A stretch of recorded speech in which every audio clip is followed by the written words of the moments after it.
Time निकाला, I am very grateful to that. तो हम पहले स्टार्ट करते हैं, थोड़ा सा मैं आपको हमजोली के बारे में बैकग्राउंड बताती हूँ। हमजोली फाउंडेशन क्या है और हम इसके अंदर क्या क्या एक्टिविटीज और प्लेटफॉर्म्स हमारे पास क्या क्या है। So of course, Hamjali Foundation, as you must have understood, it's basically a social initiative where we try to spread as much information and awareness about specifically on menstrual health and hygiene. तो जो main focus हमारा जो main niche है that is awareness on menstrual health and hygiene. लेकिन सिर्फ वहीं तक limited नहीं है, क्योंकि when you have the intention of helping somebody, there are so many things that you can do अपना नीश में रहते हुए ही, and specially for women that we can do. तो we started almost 2 years back, and we started with taking sessions, awareness sessions on menstrual health and hygiene, and we started going to various schools जाके हमने ये पता चला कि हमें ऐसा लगता था कि शायद हम 11th 12th के गर्ल्स को बताएंगे इसके बारे में, एंड दैट इज इनफ। लेकिन ग्रेजुअली हमें ये रियलाइज हुआ कि ये जो ट्रेनिंग है ये हमें स्टार्ट करनी पड़ेगी grade 6 से, and then it will go till of course grade 12। So और उसके अलावा भी moving ahead and apart from schools, हमने देखा कि सोसाइटी के हर सेगमेंट में औरतों को इस ट्रेनिंग की, इस अंडरस्टैंडिंग की और इस नॉलेज की जरूरत है।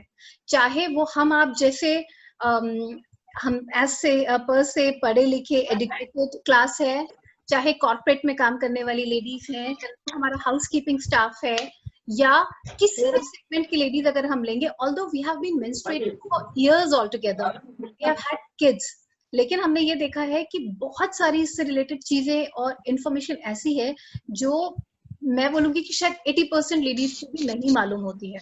और जब हम उनको सेशन लेते हैं तब हमें पता चलता है कि तब उनको रियलाइज होता है कि उनको नहीं मालूम था। सो एनीवेज, तो we started with training awareness sessions. जब अवेयरनेस सेशंस हमने लेने स्टार्ट किए तो हमने ये देखा कि सिर्फ एक स्टूडेंट या एक लड़कियां ही ऐसा हमारा ऑडियंस नहीं है जिनके लिए हमें सेशन लेना है। तो हमने बहुत सारे ऑडियंस अपना एक सेग्रीगेट कर लिए। So now we have 8 different modules where we go and touch that audience. वो 8 सेशंस, 8 हमारे सेगमेंट्स जो मॉड्यूल्स हैं वो कैसे हैं? सबसे पहले है 6 to 8 की गर्ल्स के लिए एक मॉड्यूल है, then 9th 10th 11th 12th की गर्ल्स के लिए एक मॉड्यूल है।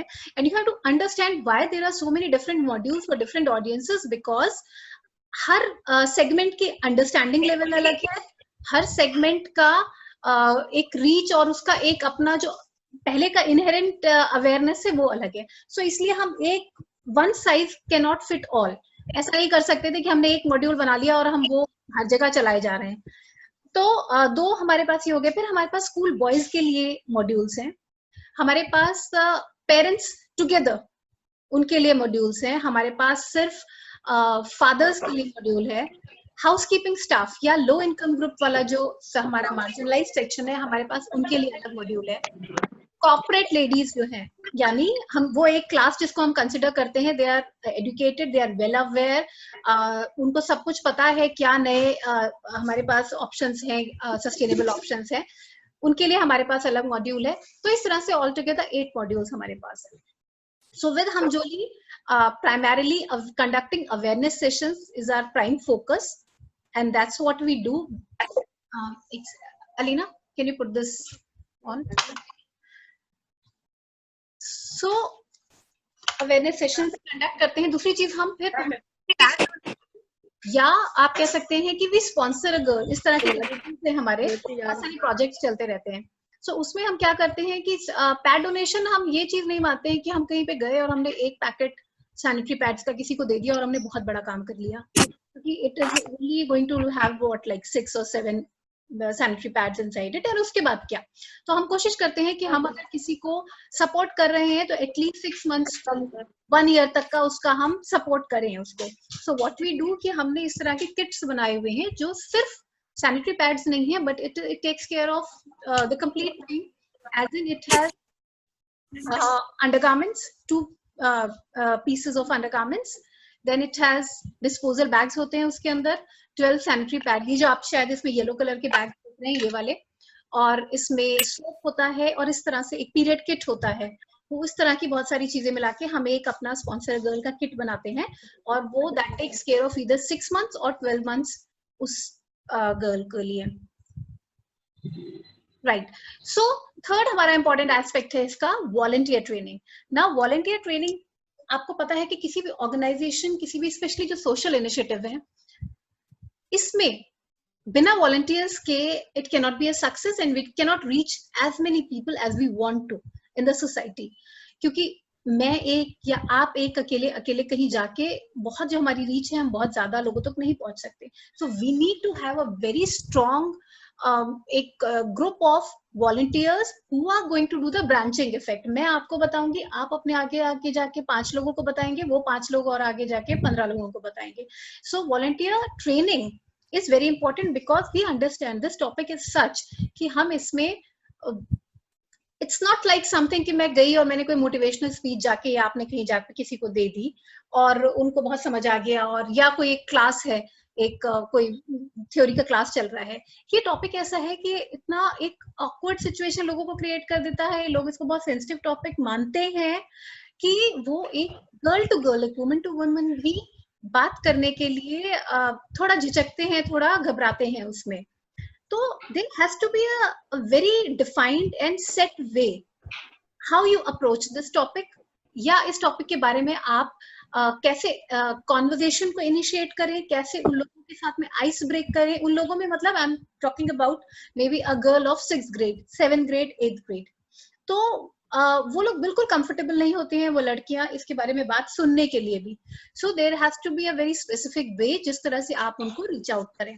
तो उसके लिए मुझे लगता है वॉलंटियर ट्रेनिंग बहुत जरूरी है, और बहुत सक्सेसफुली हमारे बहुत सारे वॉलंटियर्स हैं जो वो ट्रेनिंग की समझ लीजिए, या मैंने उनको बताया एक बार, या वो हमारे साथ आते हैं इस तरह के सेशंस में, और फिर वो वहां से एक बार अंडरस्टैंड कर लेते हैं, अच्छा this is the way, this is how. नहीं है, not everyone has to be a doctor to take this session. सिर्फ एक थोड़ी अंडरस्टैंडिंग और थोड़ा सा एक कंपैशन की जरूरत है अपनी बात को बहुत ही सिंपल लैंग्वेज में डिलीवर करने के लिए। सो उसके लिए वॉलंटियर ट्रेनिंग बहुत इंपॉर्टेंट है। अच्छा, वॉलंटियर ट्रेनिंग में मैं आपको ये बताऊं कि हम बहुत सपोर्ट इस तरह से करते हैं कि हम आपको सारा मटेरियल प्रोवाइड कराएंगे, ताकि आप जैसे कि एक पीपीटी नहीं करेंगे, लेकिन एक वर्ड फॉर्मेट में पॉइंट वाइज सारा स्ट्रक्चर्ड चीज रहेगा। एक बार मैं आपके साथ अभी हम जो करने वाले हैं, we are going to walk it through, और उसके बाद में आपको ऑनलाइन हम उस डॉक्यूमेंट को भेज देंगे, आप उसको एक बार रिव्यू कर सकते हैं। एंड जहां पे भी आपको लगता है कि आपको कभी कहीं पे ये है, तो we can always discuss it, क्या मैं बता सकती हूँ कि आपको इसको कैसे एक्सप्लेन करना है या क्या। Yani complete hand holding is going to be there. Then the fourth aspect of our main pillar of our organization is providing livelihood. तो livelihood provide करने में हम कोशिश करते हैं कि जो भी हमारे नेटवर्क में यहाँ पे underprivileged females हैं अभी, उनको किसी ना किसी तरीके से कुछ भी, मैं ये नहीं कहती कि हम उन्हें बहुत बड़ा कोई जॉब अपॉर्चुनिटी देते हैं, 15-20 हजार रुपए महीना का उनको काम मिल जाता है, लेकिन इतना जरूर होता है अगर वो घर पे बैठ के 200 रुपए पर डे भी कमा रही हैं हमारे किसी भी इनिशिएटिव से, so that is a big help for them. So वो भी हमारा एक इसके अंदर बहुत इंपॉर्टेंट एस्पेक्ट है। Moving ahead to that, right, so you'll see this slide which says periods, right. So ये हमने जब अपना इनिशिएटिव स्टार्ट किया तो ये हमारा एक टैगलाइन था, क्योंकि एक बहुत क्लियर कट और एक बहुत मोटिवेटिंग टैगलाइन हम इसको लेके चलते हैं, बहुत ही स्ट्रॉन्ग है कि सबसे पहले हमें ये जो एक इस पीरियड्स या महीना या उसके ऊपर जो एक शर्म का जो एक वो लगा हुआ है ना, एक हुआ है, सबसे पहले हमें उसको अपने दिमाग से हटाना होगा।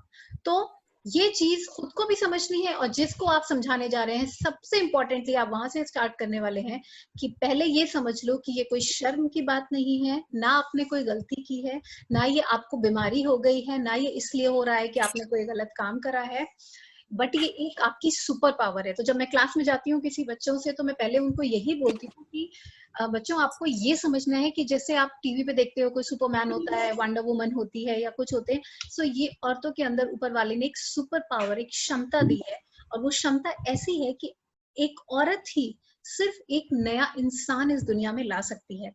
और वो इंसान तब तक नहीं आएगा जब तक ये जो पीरियड्स की प्रोसेस है, अगर ये पीरियड्स का प्रोसेस नहीं होगा तो आपके अंदर वो कैपेसिटी है ही नहीं कि वो आप ला सके। और ऊपर वाले ने ये इतनी बड़ी सुपर पावर सिर्फ औरत को दी है, आदमी को नहीं दी है, तो you should be proud about it. तो ये चीज उनको बहुत स्ट्रांगली उनके दिमाग में एक चीज बिठाने होती है।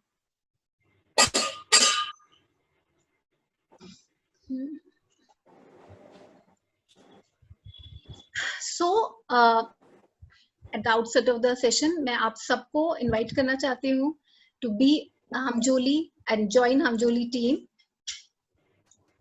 और मैं सब जहां भी जिस सिटी में आप रहते हैं, जहां पे भी आप रहते हैं, किसी भी लेवल पे, किसी भी उस पे आपको कोई बहुत बड़ा काम नहीं करना है, लेकिन अपने लेवल और अपने जो भी आपकी कैपेसिटी है वहां पे जाके आप प्लीज इस कॉज को अपने लेवल पे एक स्टार्ट करना शुरू कीजिए और देख सकते हैं कि ये आगे कहाँ तक जाएगा।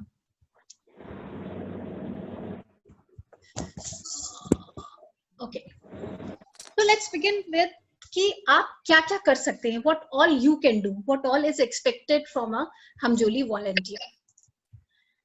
तो सबसे पहले आप एज अ वॉलंटियर क्या कर सकते हैं कि आप एडुकेट कर सकते हैं। You can take menstrual health and hygiene sessions in your area, residential societies and near by schools. यानी जो अब हम आगे का मॉड्यूल करने वाले हैं एक बार उसको, तो आप उस मॉड्यूल के जरिए अपने आसपास तो कोई भी, हम जहां पे भी रहते हैं कहीं ना कहीं वहां पे ये जरूर होता है कि कोई छोटी झुग्गी हो सकती है, बस्ती हो सकती है, कोई छोटा स्कूल हो सकता है। हम बहुत कमर्शियल स्कूल्स में जाने की इसलिए कोशिश नहीं करते या वहां पे उनको अप्रोच नहीं करते क्योंकि ऑलरेडी उनके करिकुलम्स में ये चीजें इंटीग्रेटेड होती हैं।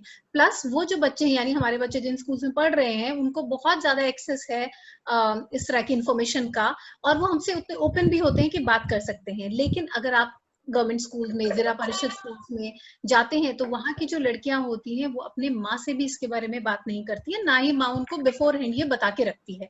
तो इसलिए आप इस तरह के स्कूल्स को अगर टारगेट करेंगे, जो छोटे स्कूल्स हैं 6th ऑनवर्ड्स, जहाँ पे लड़कियां आपको मिल जाएंगी, तो वहां पे जाके आप इस तरह के सेशन कंडक्ट कर सकते हैं। फिर आप अपनी जो सोसाइटी जहां भी आप रहते हैं, रेजिडेंशियल बिल्डिंग है, वहां पे कर सकते हैं। तो आप हमारी सबसे बड़ी मदद कर सकते हैं इस तरह के सेशंस अपने घर के आसपास या एरियाज में लेके। तीसरी आप क्या कर सकते हैं कि you can join events and activities, you can come along. जब भी हम कोई ग्राउंड एक्टिविटी कर रहे हैं, ग्राउंड एक्टिविटी से मतलब है कि या तो हम किसी एरिया में जाते हैं डोनेशन के लिए, और हम डोनेशन सिर्फ ऐसा नहीं करते हैं कि हम गए और हमने चीजें बांट दी उनको, लेकिन हमारा पहला इंपॉर्टेंट होता है कि जैसे ही हमें एक ग्रुप ऑफ लेडीज मिला तो पहले हम उनको बिठा के अपनी बातें बता दें जो बेसिक उस लेवल के लिए हमें बतानी है, और फिर हम ऑफ कोर्स वो डिस्ट्रीब्यूशन और डोनेशन करते हैं। तो जो या इस तरह की एक्टिविटी है, और कोई भी हमारी ग्राउंड एक्टिविटी हो रही है, बहुत सारे एरियाज में कभी कोई फेस्ट होते हैं, आजकल के तो अलग हिसाब है, अदरवाइज नॉर्मल डेज में कहीं किसी सोसाइटी में कोई फेस्ट लगा हुआ है तो हम एक काउंटर लगा लेते हैं, वहां पे हम अपना कोई अवेयरनेस है या प्रोडक्ट ये है, अगर हमें अपने प्रोडक्ट शो करने हैं तो वो कर सकते हैं। Then you can also help us organize events, यानी you can help us find a suitable audience, और आप हमें बता सकते हैं कि भाई हमारे एरिया में मैंने यहाँ पे देखा है, मैं नहीं कर पाऊंगी बट आप आ जाइए और आप इस तरह से मैं ऑर्गेनाइज करके देती हूँ आपको और आप कर लीजिए। तो फॉर एग्जाम्पल मैं अगर जैसे नुसरत है वहां पे, मैं श्रीनगर आती हूँ, या मैं रुश्ता है वहां पे, मैं लखनऊ जाती हूँ, सुमीत है वहां पे, मैं देहरादून जाती हूँ, तो आप हमारी हेल्प इस तरह से कर सकते हैं कि आप हमें बता देंगे कि ठीक है, मैं ये पूरा ऑर्गेनाइज करके सेटअप करके रख रही हूँ, आप आइए और यहाँ पे ये एरिया है और आप वहां पे आके ये कर सकते हैं। उसी का एक और एक्सटेंशन है, you can help us find leads, यानी कि आप हमें ये बता सकते हैं कि वो सरकारी स्कूल यहाँ पे, आप यहाँ जाके ये एक अच्छा बंच ऑफ गर्ल्स आपको मिलेगी, या यहाँ पे एक सोसाइटी है, बस्ती, कहीं पे भी। द थिंग इज कि या तो आप खुद करिए या आप हमें बता दीजिए कि कैसे करना है, कहाँ पे करना है।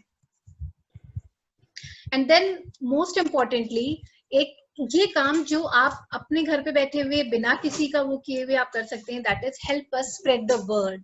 यानी आप अगर हमारे फेसबुक के पेज पे जाएंगे जो हमजोली का है, तो हम इसमें बहुत सारी चीजें इन्फॉर्मेटिव, कभी कभी टिप्स होती हैं, और कोई न्यूज पीस होता है जो रेलेवेंट होता है, तो हम वहां पे वो डालते रहते हैं। तो अगर आपने वो पेज हमारा लाइक किया हुआ है, तो सिंपली अगर आप उसको अपने प्रोफाइल पे शेयर भी करेंगे तो वो भी एक तरह की बहुत बड़ी हेल्प है इस मैसेज को आगे स्प्रेड करने के लिए। और वो एक ओपन ग्रुप है, आप खुद भी उस पर कोई भी रेलेवेंट इन्फॉर्मेशन पोस्ट कर सकते हैं. So as I said, volunteers can start with visiting nearby schools and taking classroom sessions. आप खुद जाके ये sessions conduct कर सकते हैं. You can gather women from nearby झुग्गीज visit. मतलब आजकल के बियॉन्ड मैं ये बात कर रही हूँ, मैं ये नहीं एक्सपेक्ट कर रही हूँ कि आजकल के टाइम में हम ये कर सकते हैं, लेकिन जब भी आपको मौका मिले. Then you can conduct similar sessions in your society club house. यानी जो आपकी सोसाइटी अगर आपको ये वहाँ है, किटी ग्रुप्स होते हैं, ऑफिस में है, तो वहां पे उनका हमारा एक अलग मॉड्यूल है, वो मैं आपके साथ शेयर कर सकती हूँ. और वो मॉड्यूल को करते हुए आप अपना कोई फ्रेंड्स ही हैं आपकी, अगर 5-6 फ्रेंड्स हैं तो आप बोलेंगे चलो यार आधा घंटे इसके बारे में बात करते हैं, तो वहां पे कर सकते हैं. And of course you can help us with social media and volunteer with the upcoming training, upcoming events. Now, there are certain ways how you can make the period talk easy to understand and engaging.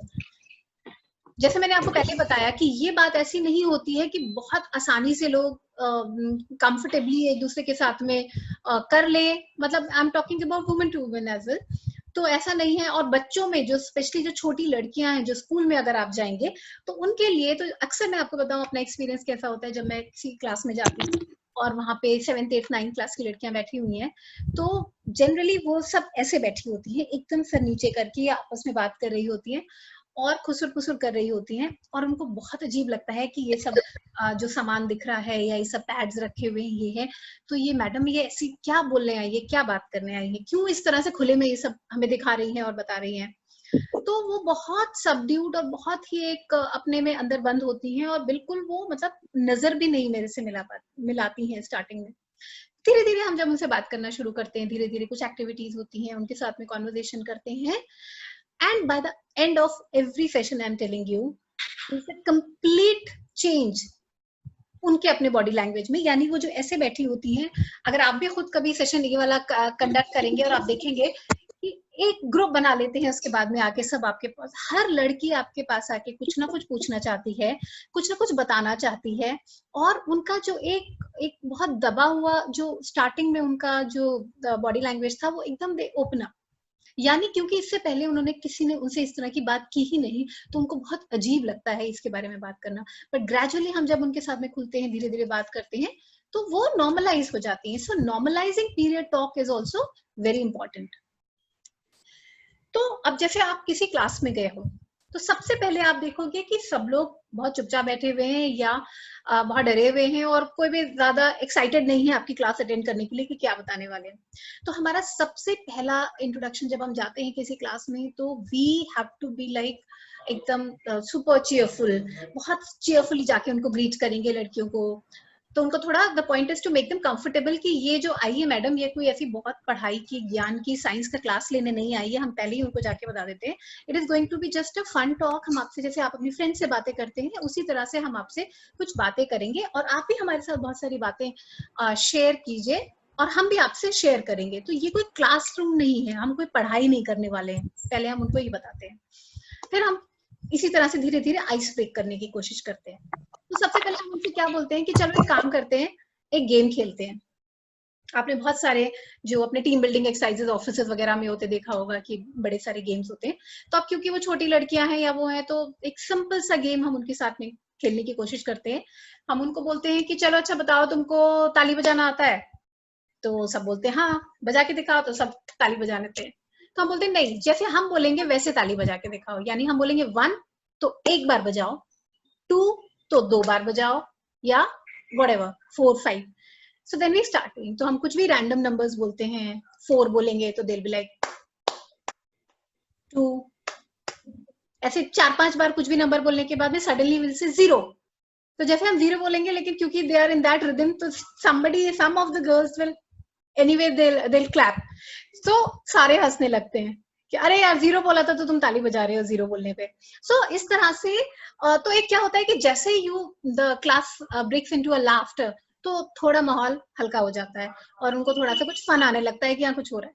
तो ऐसे कोई भी games, आप भी अपने आपके कोई games होंगे इस तरह के आइस ब्रेकिंग गेम्स जिनको बोलते हैं, तो वो आप करवा सकते हो. जैसे एक बहुत सिंपल गेम है कि हम उनको बोलते हैं कि चलो एक काम करो, बोलो जो भी यस बोलना होगा उसकी जगह नो बोलना, नो बोलना होगा तो यस बोलना। तो फॉर एग्जाम्पल अगर हम मंडे के दिन क्लास ले रहे हैं तो हम बोलते हैं टुडे इज संडे, तो वो कंफ्यूज हो जाते हैं यस बोले कि नो बोले। तो इस तरह से कोई भी छोड़, इज इट रेनिंग आउटसाइड, तो अगर नहीं रेन कर रहा है तो वो नो बोलेंगे, तो थोड़ा कंफ्यूजन हो जाता है, सारे लोग हंसने लगते हैं, and that is our motive कि हम उनको थोड़ा एट ईज लाएं। फिर हम उसके बाद क्या करते हैं, वैसे क्लास नहीं स्टार्ट कर देंगे, फिर हम उनको बोलेंगे कि अच्छा एक बात बताओ कि पहले तो हम उनको बोलेंगे तुम्हें समझ आ गया ना हम क्या आज बच्चों हम यहाँ पे पीरियड्स के बारे में, या महीना कहते हो जैसे हमारे यहाँ महाराष्ट्र में उसको मराठी टर्म है पाली बोलते हैं, तो पाड़ी के बारे में बात करने वाले हैं। तो ये कोई पढ़ाई की क्लास नहीं है, हम थोड़ी सी बातें करेंगे आपके साथ में। तो उनको समझ आ जाता है कि किस बारे में ये क्लास है। फिर हम उनसे पूछते हैं कि अच्छा एक बात बताओ आप लोग किस तरह से इसको बोलते हो। जैसे मैं बोलूंगी कि मैं बोलती हूँ कि मैं डाउन हो गई, तो आप क्या बोलते हो। तो धीरे धीरे धीरे करके हर लड़की अपना अपना जो भी उसका होगा। अच्छा ये कोई बहुत हाई एंड या वैसे स्कूल्स नहीं है, तो यूजुअली जो बहुत ही लोकलाइज्ड या रीजनल वो होते हैं वो बोलने शुरू करते हैं। तो महाराष्ट्र में यहाँ पे बहुत अलग अलग टर्म्स हैं, तो वो लोग वो बताते हैं कावड़ा शिकला यानी कि कौवे ने सर पे ये मारा, ये बोल देते हैं। या कोई बोलता है कि तो एक लड़की बोलेगी कि हम बोलते हैं आज मेरा हैप्पी बर्थडे, या इस तरह से बहुत अलग अलग अलग अलग। So the point is they start speaking, they start interacting, वो आपसे भी बात करते हैं और अपने फ्रेंड्स में हंस के या अच्छा तुम ये बोलते हो। सो यही हमारा मकसद है कि उनको थोड़ा नॉर्मलाइज करें। फिर हम उनको पूछ लेते हैं चलो अच्छा बताओ किस किस को पीरियड्स होते हैं। तो जिसको होते हैं वो हाथ उठाएंगे, हम भी हाथ उठाएंगे। उनकी मैम को बोलेंगे मैम आपको भी तो होते हैं, आप भी हाथ उठाओ, तो मैम भी हाथ उठाएगी। सो क्लास में एक थोड़ा सा लाइटन अप सा माहौल हो जाता है।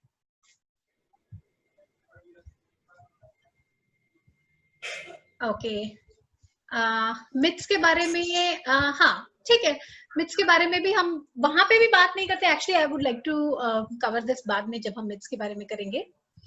कि एक और बहुत इंपॉर्टेंट चीज जो ध्यान रखने की है और जो हमेशा हम करते हैं कि जो लैंग्वेज है बहुत सिंपल और बहुत नॉन पढ़ाई लायक होनी चाहिए।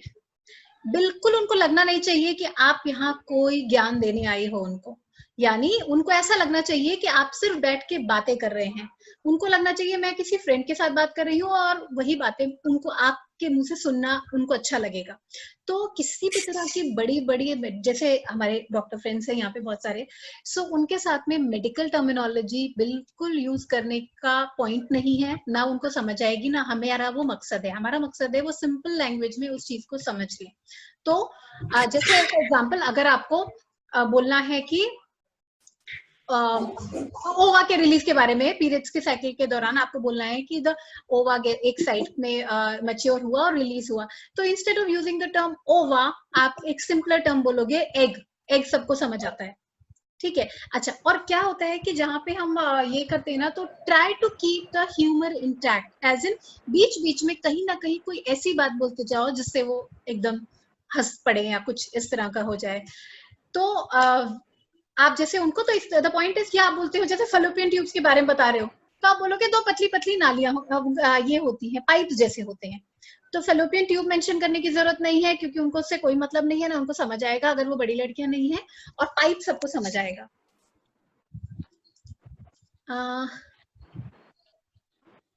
And you can also try to weave all the explanations in a form of story. Something went wrong. Please try again. No. Something went wrong. Please try again.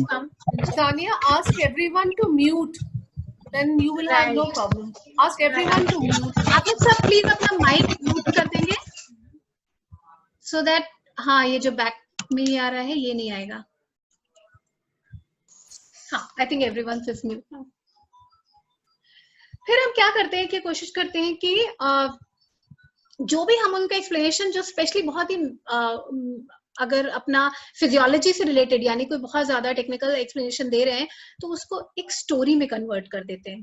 बहुत सारी बार ऐसा भी होता है कि हम अपन पहले स्टार्ट ही एक स्टोरी से करते हैं, या कभी कभी हम छोटे स्किट बना लेते हैं अगर हमें पहले से पता होता है तो हम स्किट की फॉर्म में स्टार्ट करते हैं। और नहीं तो क्या होता है कि अभी एक एक्सप्लेनेशन जैसे मैं आपको बताऊंगी, हमने उसकी एक छोटी सी स्टोरी बनाई हुई है तो हम स्टोरी के फॉर्म में उसको बता देते हैं। ये क्यों नहीं दिख रहा मुझे? देन डेमोन्स्ट्रेशंस आर बहुत ज्यादा इंपॉर्टेंट, और वो मैं आपको करके दिखाऊंगी कि कौन कौन से डेमोन्स्ट्रेशंस आप उनको करके दिखा सकते हैं। तो जैसे ही आप कोई चीज डेमोन्स्ट्रेट करोगे, भले ही आप कितना अच्छा समझा पा रहे हो, लेकिन आपको पता है जब भी आपके पास कोई मॉडल होता है पढ़ाई में या कोई चार्ट होता है, तो ऑफ कोर्स वो जो विजुअल उसकी वजह से काफी उसका इफेक्ट एनहांस हो जाता है।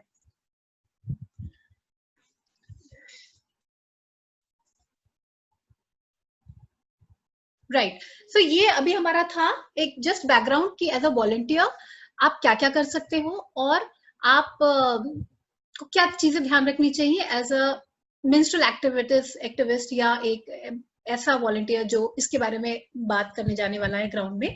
तो ये कुछ छोटी छोटी चीजें, यानी जिसका क्रक्स वाज कि try to keep your language very simple, और बहुत कोशिश कीजिए हिंदी या जो भी वहाँ की लोकल लैंग्वेज है जहाँ भी आप रहते हैं उस लैंग्वेज में बात करने के लिए, क्योंकि उससे वो बहुत अच्छा कनेक्ट होते हैं। आप वहाँ जाके बहुत एक पहले तो ये है कि लैंग्वेज का ध्यान आपको बहुत रखना पड़ेगा, भले ही आप उतने कन्वर्सेंट नहीं है मान लो हिंदी में या लोकल लैंग्वेज में, और आप सोचोगे कि मैं बेटर समझा पाऊंगी इंग्लिश में, तो वो उनके लिए वर्क नहीं करेगा, क्योंकि उनसे पहले ही वो डिस्टेंस हो जाएगा कि यार ये मैडम कोई वो इंग्लिश में गिटपिट करने वाली है, पता नहीं क्या है। So try to use the local language, और कोशिश कीजिए कम से कम इंग्लिश टर्मिनोलॉजी जहां पे नहीं यूज करनी है वहां मत करें, और क्योंकि स्पेशली ये जो हम टारगेट ऑडियंस करने वाले हैं ये it is going to come from that area only. अच्छा, अब हम थोड़ी सी बात कर लेते हैं कुछ डिस्टर्बिंग स्टैट्स की, जो ये आपके अंडरस्टैंडिंग के लिए है, उनसे ज्यादा आपको पता होना चाहिए कि क्या स्टेटस है हमारे कंट्री में। तो total 40 crore women are there in India currently as per the census, last census, who menstruate। यानी ये कैसे बताएंगे, यानी कि 13 साल से लेके 50 साल तक की जो एज ग्रुप वाली जो महिलाएं हैं, यानी हमारी अगर 130 करोड़ की पॉपुलेशन है इस टाइम पे, तो 40 crore आर मेंस्ट्रुएटिंग वुमेन जिनको पीरियड्स आते हैं। उनमें से केवल 12% has access to sanitary products. 12% of 40 crore। आप you do your math yourself, मैंने करके रखा हुआ है, and that is only 48 lakh.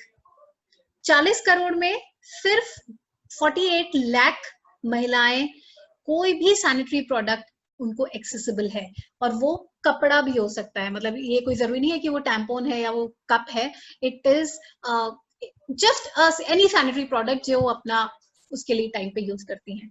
सो आप सोच लीजिए 40 करोड़ और 48 लाख का क्या रेशियो है, बाकी लोग क्या कर रहे हैं। तो rest 88% are using paper, husk भूसा, सूखे पत्तियां, मिट्टी, रेत भी या गीली मिट्टी या ऐश राख। अब आप अगर ये सोच के देखें कि आप best of the end the most expensive या बेस्ट ऑफ द टेक्नोलॉजी वाला सैनिटरी पैड भी आप महंगे से महंगा वाला लेके आते हैं, and still you feel कि बड़ा uncomfortable है, रैशेस हो रहे हैं, ये है वो है, and there are women in our country at the same time who are using पत्तियां and even रेत. Can you imagine putting that thing in your undergarment? But people are doing it. 70% women can't afford sanitary pads, of course, we understand that. 48% girls did not know about periods before they started with it. यानी ये वही वाली बात आ गई कि जब लड़कियां 6th 7th 8th class में होती हैं तो उनकी माएं उनको पहले से कुछ नहीं बताती हैं। तो इसलिए भी हमारे ये सेशंस उनके लिए बहुत इंपॉर्टेंट है, भले ही उसमें से उनको कितना समझ में आए, लेकिन ये तो समझ में आएगा कि एकदम से अगर उनको पीरियड्स आए तो उनको ये नहीं लगेगा कि मैं मरने वाली हूँ। मोस्ट ऑफ द टाइम्स आप किसी भी ऐसे उससे पूछिए, उनका ये रिएक्शन होता है कि जब मैंने देखा कि मेरे उसमें अंडरगारमेंट में ब्लड है एंड आई थॉट कि मैं मरने वाली हूँ या मुझे कैंसर हो गया। दो सबसे बड़े उनके वो होते हैं कि उनको कैंसर हो गया है या वो मरने वाले हैं, क्योंकि उनको बताया नहीं गया है। I am talking about 6th 7th class के जो लड़कियां हैं उनके लिए।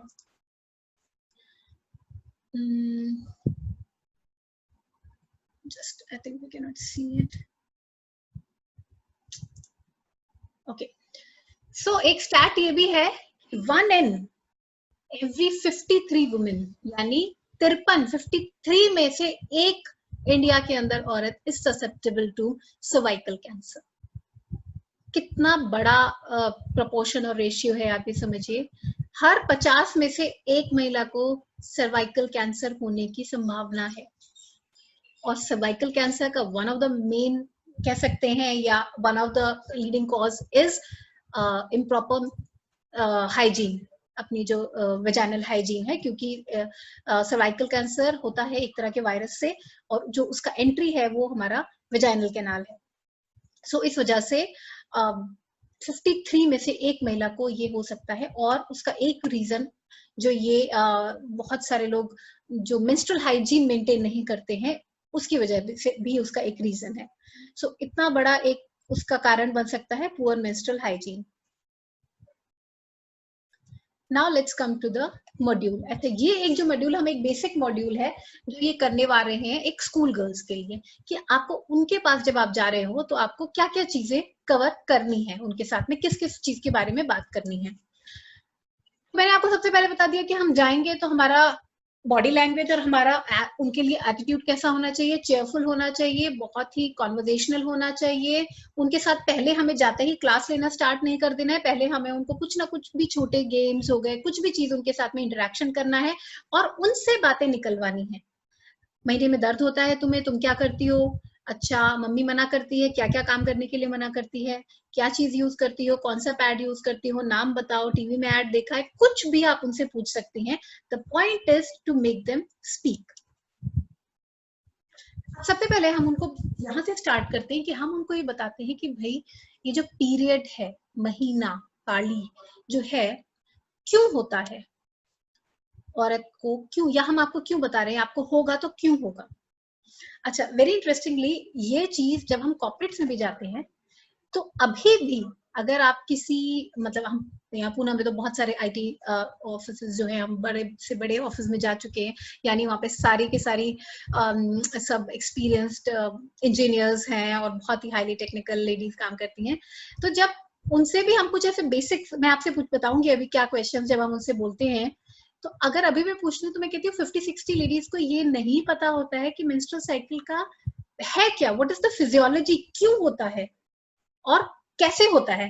और ये सब पढ़े लिखे लोगों के बारे में बात हो रही है, तो बच्चों को शुरू से एक बेसिक अंडरस्टैंडिंग देना बहुत इंपॉर्टेंट होता है।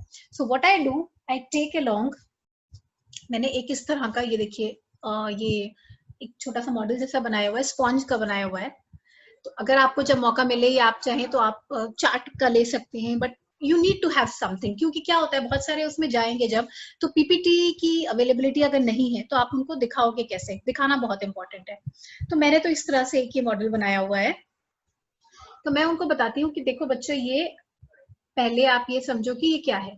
तो हम उनको बताते हैं कि ये एक तरह के एक औरत के रिप्रोडक्टरी ऑर्गन्स हैं।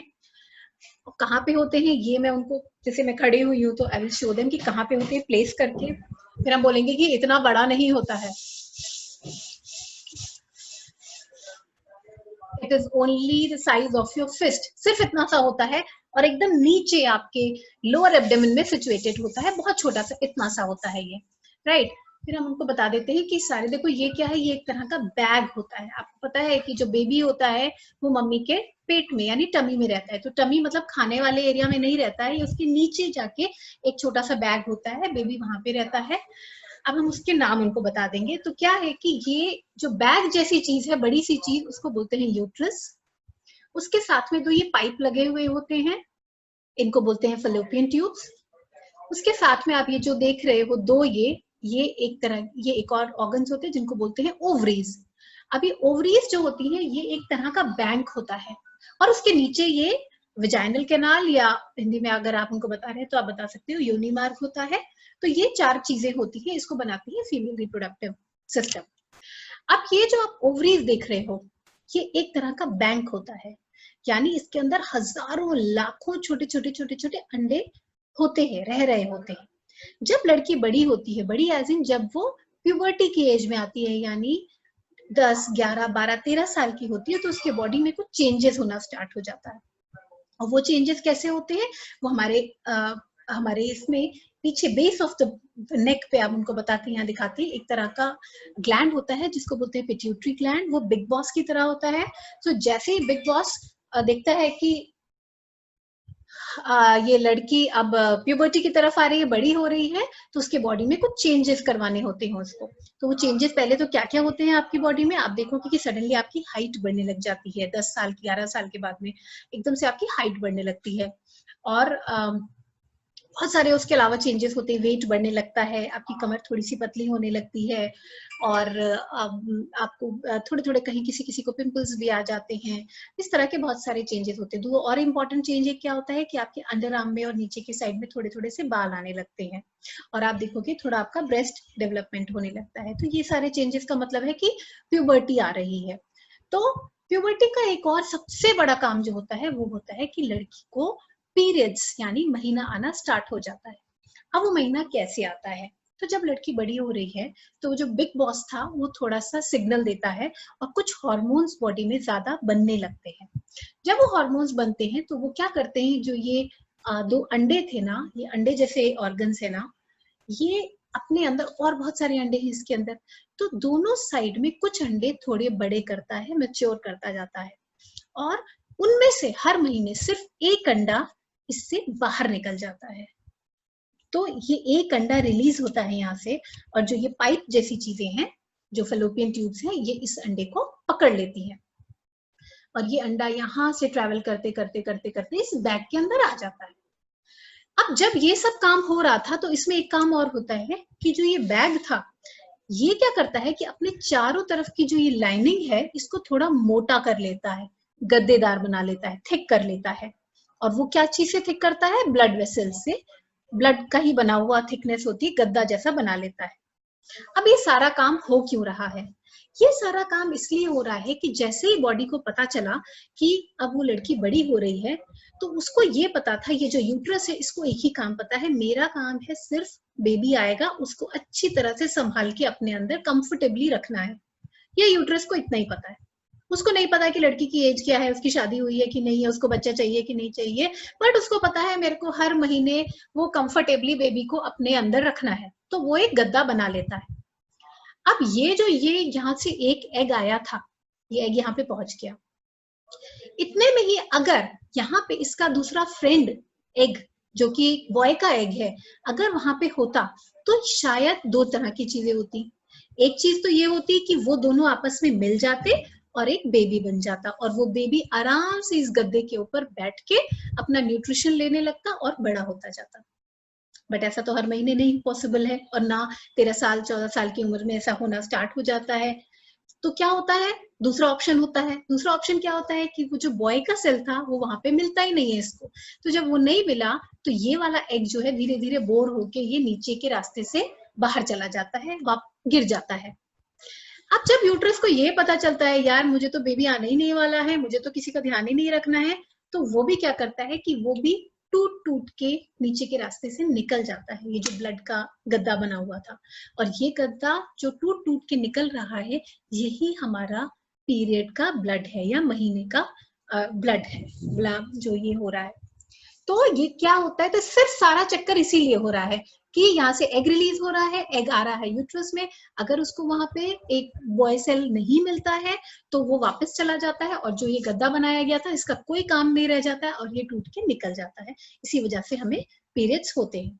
अब इसी चीज को आप मॉडिफाई करते जाओगे कंसिडरिंग कि किस ऑडियंस के साथ बात कर रहे हो, 7th की गर्ल के साथ बात कर रहे हो, 11th के साथ में बात कर रहे हो, या और किसी कॉर्पोरेट सेटअप में हो या उनके साथ बात कर रहे हो। सो ये सब थोड़ा थोड़ा हमें अपने एंड में मॉडिफाई करते जाना होगा। ओके, तो मैं तो बेसिक एक फिजियोलॉजी बता देते हैं कि ये जो लाइनिंग बनी है जिसको एंडोमेट्रियम कहते हैं, ये जो थिक हुई है इसका काम था कि अगर बेबी आए तो उसको न्यूट्रिशन दे और अपना उसका डेवलपमेंट वहां पे स्टार्ट हो। अब बेबी तो हर महीने नहीं आ रहा है तो उसका काम नहीं, तो वो क्या करती है ऐसे कॉन्ट्रैक्ट कर करके रिलैक्स, कॉन्ट्रैक्ट रिलैक्स करके इसको तोड़ तोड़ के निकाल देती है, राइट। तो जैसे इसके लिए मैंने एक स्पॉन्ज भी रखा हुआ होता है ताकि उनको कॉन्ट्रैक्शंस के लिए बताने के लिए, तो हम बोलते हैं ऐसे कॉन्ट्रैक्ट करता है, ऐसे रिलैक्स होता है, ऐसे करता है, ऐसे, और इसी की वजह से सारा ब्लड बाहर निकल जाता है। तो ये हो गया उनको बेसिक एक फिजियोलॉजी समझाने का तरीका। इसके लिए हमारे पास एक और कहानी भी है, टाइम रहा तो मैं आपको बताऊंगी कि हम उन्हें एक स्टोरी के फॉर्म में कैसे बताते हैं। Right. So moving, before you move ahead with periods के बारे में और ज्यादा, आप एक और इम्पोर्टेंट टॉपिक उनके साथ टच करना बहुत इंपॉर्टेंट है, विच इज वेजाइनल डिस्चार्ज. क्योंकि स्टार्टिंग विद 11, 12, 13 अगर पीरियड्स नहीं भी स्टार्ट हुए हैं तो वो लड़की को वेजाइनल डिस्चार्ज होना शुरू हो जाता है, विच इज ऑल्सो प्रिकर्सर कि शायद अब पीरियड्स होने वाले हैं. तो उनको ये तो अंडरस्टैंडिंग होती है कि कुछ हमारे पैंटी के अंदर कुछ और ऐसा लग रहा है जो सफेद सफेद सा है, यानी दे अंडरस्टैंड कि हाँ कुछ निकलता है.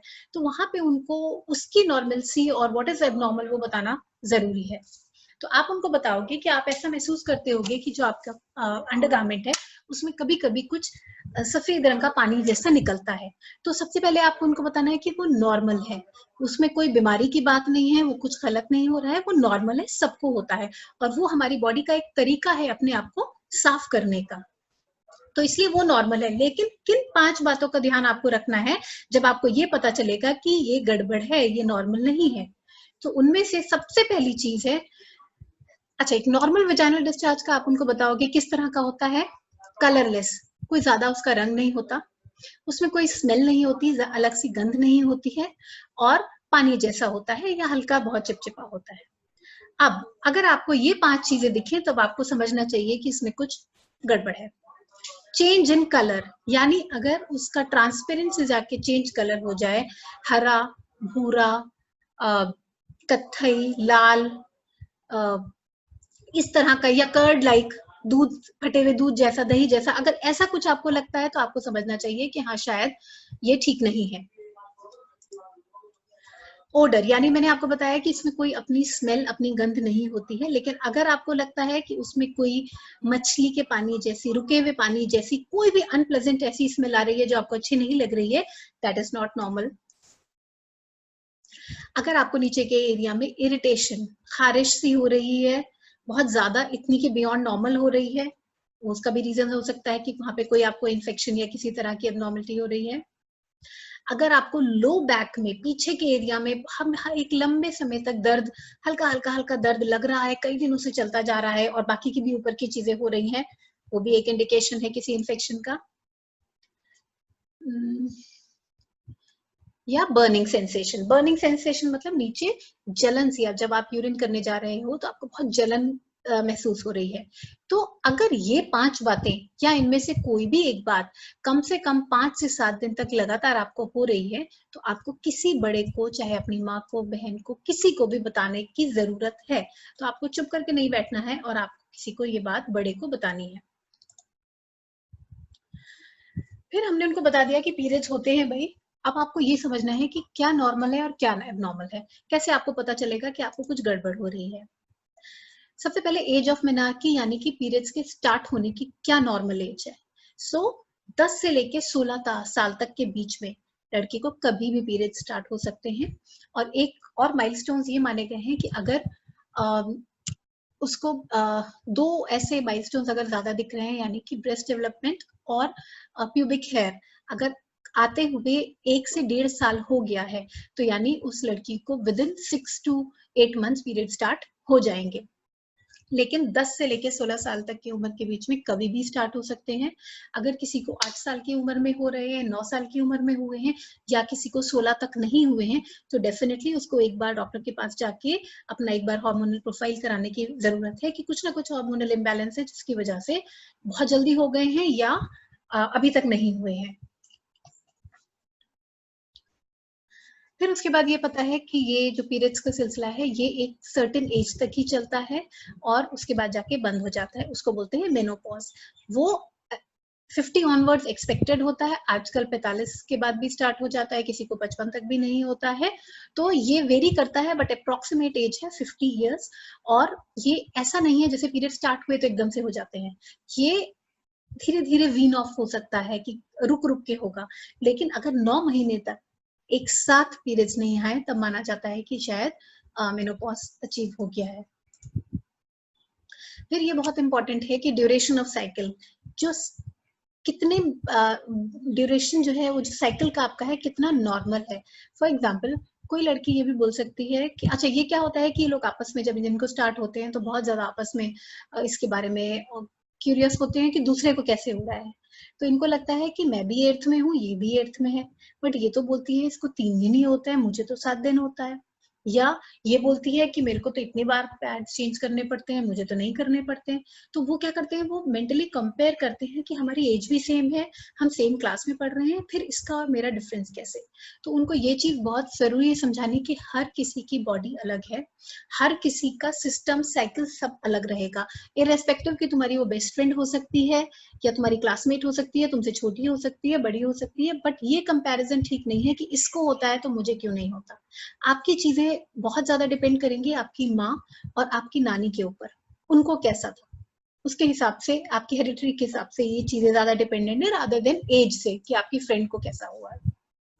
तो जो ड्यूरेशन ऑफ साइकिल है यानी मेंस्ट्रुअल साइकिल जो है, जो नॉर्मल रेंज है दैट इज 22 टू 35, यानी हर एक, और एवरेज हमको पता है क्या है, दैट इज 28 डेज, 28 दिन का साइकिल होता है।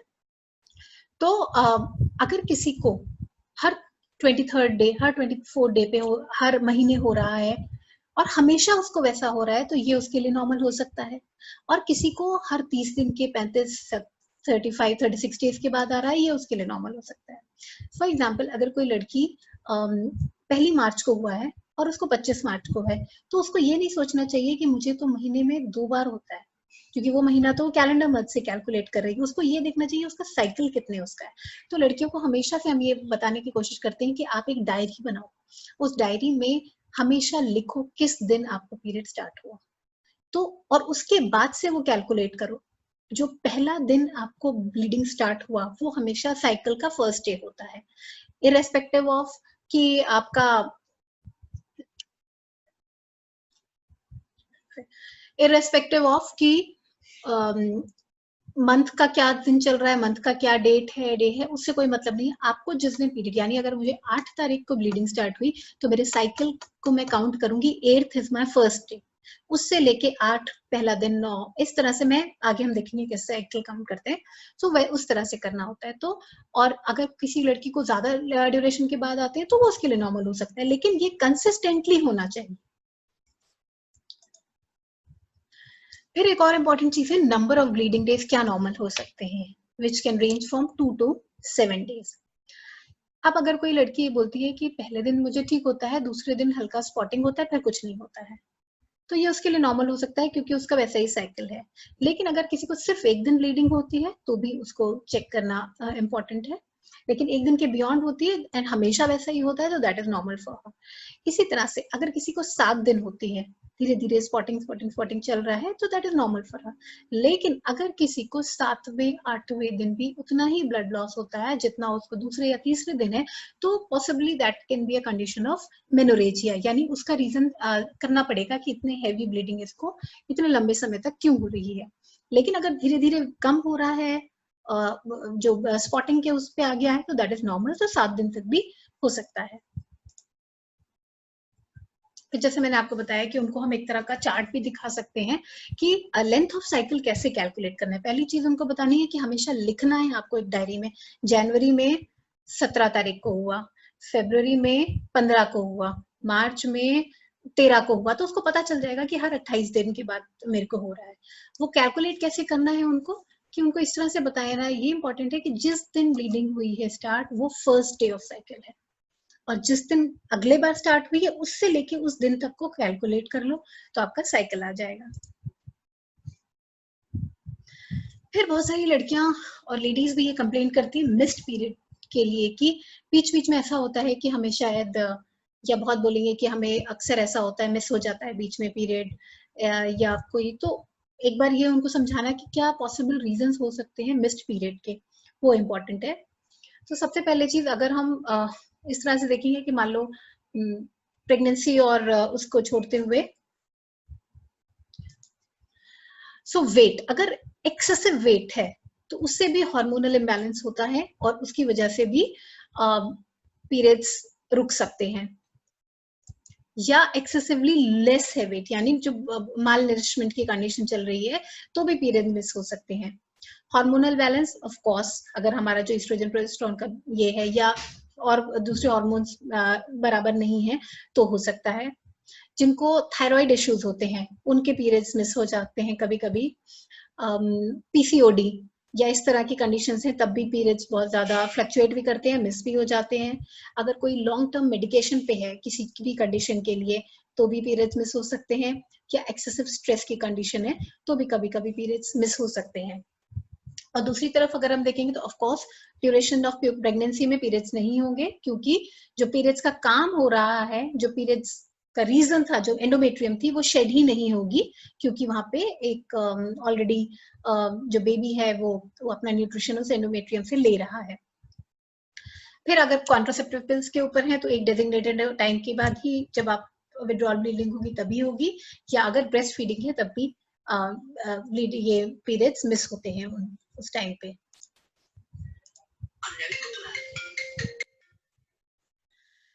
लड़कियों को बहुत ज्यादा क्लास में अगर आप उनको खुद ही पूछोगे कि अच्छा एक बात बताओ, तुमको किस किस को पेट में बहुत दर्द होता है या क्या क्या परेशानी होती है जब पीरियड्स होते हैं, तो बहुत सारी लड़कियां वही सेम चीजें बताएंगी कि पेट में बहुत दर्द होता है, कोई बोलेगा टांगों में दर्द होता है, और बहुत नौजिया होता है, या लोअर एब्डोमेन तो ऑफ कोर्स हो गया, बैक एक हो गया, तो वही 4-5 जो प्रॉब्लम्स होती हैं वो सारे वही बताते हैं। बट वहां पे उनको वापस से बुलवाना इंपॉर्टेंट है कि आप सबसे पूछो तुम्हें क्या होता है, तुम्हें क्या होता है, तो कोई बोलेगी हमें कुछ नहीं भी होता है। तो लेकिन पीरियड क्रैम्प्स जो है एक बहुत बड़ा इशू, हमें भी सबको पता है जब हम लोग यंग एज में, तो काफी एक बड़ा एक इशू था। तो उसमें आप उनको क्लियरली क्या क्या चीजें बता सकते हो कि आप क्या करते हो, तो कोई कोई बोलेगा कि मम्मी ये बोलती है, तो आप उनको बोलो कि हाँ, सिकाई, गर्म पानी की सिकाई करने से बहुत आराम मिलता है। अब वो गर्म पानी की सिकाई आप इस तरह का एक, उनको पूछो कि एक रबर की बोतल आती है उसके अंदर डाल के कर सकते हो। अगर बोतल नहीं है घर में इस तरह की, तो आप उसमें क्या कर सकते हो कि कोई भी एक कपड़ा या कोई पिलो कवर ले सकते हैं, उसमें कोई भी अनाज यानी चावल दाल कोई भी चीज डाल के और उसको अच्छी तरह से नॉट करके तवे के ऊपर उस पोटली को सेक सकते हो, और फिर उससे आप सिकाई कर सकते हैं। तो उससे बहुत अच्छा आपको फील होगा, काफी पेन में भी रिलीफ होगा। तो hot fermentation is very important. फिर उसके बाद में मेडिकेशन में भी बाद में बताती हूँ। उसके बाद में आप उनको ये इंपॉर्टेंट एक देना है कि एक्सरसाइज करते रहने का मतलब ये नहीं है कि आप जिम जाना स्टार्ट कर दोगे या आपसे एक्सपेक्टेड है कि आप कोई बहुत हेवी ड्यूटी एक्सरसाइज करने लगो। The point is to maintain physical activity. ठीक है, जिस दिन आप पहले दिन आपको पीरियड स्टार्ट हुए हैं, दूसरे दिन स्टार्ट है तो क्रैम्प्स ज्यादा हैं, तो you don't feel like doing the मतलब आप वॉक करने जाते हो या जो भी करने जाते हो, लेकिन उसके बियॉन्ड जब आपको पेन पे दर्द नहीं है तो जो भी आपकी normal day to day routine है उसको तोड़ना नहीं है, यानी स्कूल जाना नहीं छोड़ना है। बहुत सारी लड़कियां ऐसी स्कूल में हैं, शुरू पूरे पूरे 4 दिन 5 दिन वो स्कूल नहीं आती हैं। क्यों? सबसे बड़ा रीजन डिस्कम्फर्ट तो होता ही है, दूसरा रीजन बहुत सारे स्कूल में इतनी बुरी हालत है कि अगर वो आ भी गई है तो वो चेंज करना की जगह नहीं है, पैड चेंज करने की नहीं है, फेंकने की जगह नहीं है, पानी नहीं है, तो वो क्या करती हैं, वो 5-5 दिन 6-6 दिन स्कूल ही नहीं आती हैं। वो एक अलग इशू है, लेकिन उनको ये एनकरेज करना है कि आपको अपने स्कूल का रूटीन ये नहीं करना है। बहुत सारे स्कूल्स में हम जाते हैं तो टीचर्स हमें बताते हैं कि मैम ये लोग बोलती है हम नहीं खेलेंगे, पीटी पीरियड में नहीं जाएंगे, हमारे पीरियड्स हो रहे हैं। तो वहां पे वो चीज को एनकरेज नहीं करना है। आप जाइए, आपका जो नॉर्मल रूटीन है पीटी का, एक्सरसाइज का, आपको वो करना ही करना है, क्योंकि जितना आप मूवमेंट करेंगे, जितना आप एक्सरसाइज करोगे, उतना आपको जो ये पेन आप कंप्लेन कर रहे हो ये उतना रिलीफ होगा। तो इसलिए एक्सरसाइज से मत डरो कि चलना फिरना वो सब कुछ मना नहीं है, नॉर्मल रूटीन को मेंटेन रखो। फिर तीसरी इंपॉर्टेंट चीज है कि लड़कियां तो ये पूछती ही हैं कि क्या मैम हम इसमें कुछ क्या करें, हमें मम्मी मना करती है कि नहीं दवा नहीं खानी है, दवा खाओगी तो एक तो आदत पड़ जाएगी, और दूसरी चीज ये है कि बहुत सारे मदर्स को ये नोशन होता है कि कंसेप्शन में मुश्किल होगी, बच्चे नहीं होंगे अगर तुमने अभी से दवा खानी शुरू कर दी। तो ये चीज को, अगर आपका ऐसा ग्रुप है जहाँ पे मदर्स हैं, तो आप उनको ये चीज अच्छी तरह से क्लैरिफाई करिए कि जो ये क्रैम्प्स का जो ये होता है,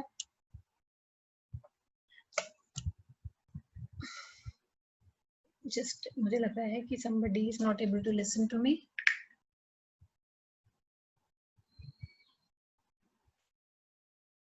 ओके, सो तो आप उनको समझाइए कि जो पीरियड्स के समय में दर्द होता है उसकी जो मेडिसिन है, जिसको एंटी स्पैज्मोटिक मेडिसिन कहते हैं, वो आप आराम से महीने में 1 या 2 खा सकते हो। उससे ना आपको दवा की आदत पड़ेगी, वरना माएँ क्या बोलती हैं, एक बार दवा खिला दी तो जिंदगी भर इसको फिर हर टाइम दवा ही खानी पड़ेगी।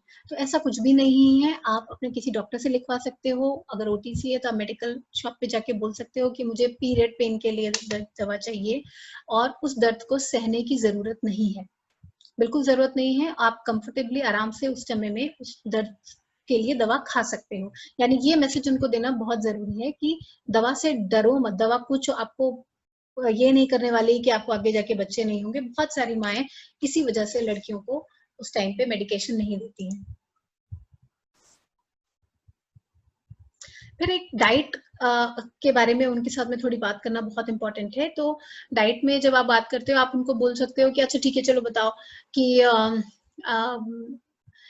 क्या कहते हैं ये बता, हाँ, तो हम पहले उनको बताएंगे कि भाई इस समय में, क्योंकि ये खून से रिलेटेड चीज है, इसमें आपके बॉडी से थोड़ा खून बाहर जा रहा है, तो यानी कि आयरन जो कंपोनेंट बहुत इंपॉर्टेंट उसका ये है, तो उसकी कमी हो सकती है। तो हमें ना केवल इसी समय पे, बल्कि हमेशा ही अपने लिए एक बैलेंस डाइट, एक अच्छी डाइट का इस्तेमाल करना चाहिए, जो कि एक हर चीज होनी चाहिए उसमें, और खास करके आयरन, यानी कि जिसमें लौह मात्रा ज्यादा हो, ऐसे फल और सब्जियां आपको ज्यादा खाने चाहिए।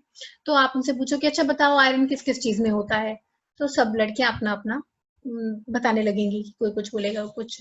तो आप उनको ये बेसिक बता सकते हो कि भाई जो फल या सब्जी काटने से काला पड़ जाए, मतलब हवा लगने के बाद में काला पड़ जाएगा, आप समझो उसके अंदर आयरन ज्यादा है।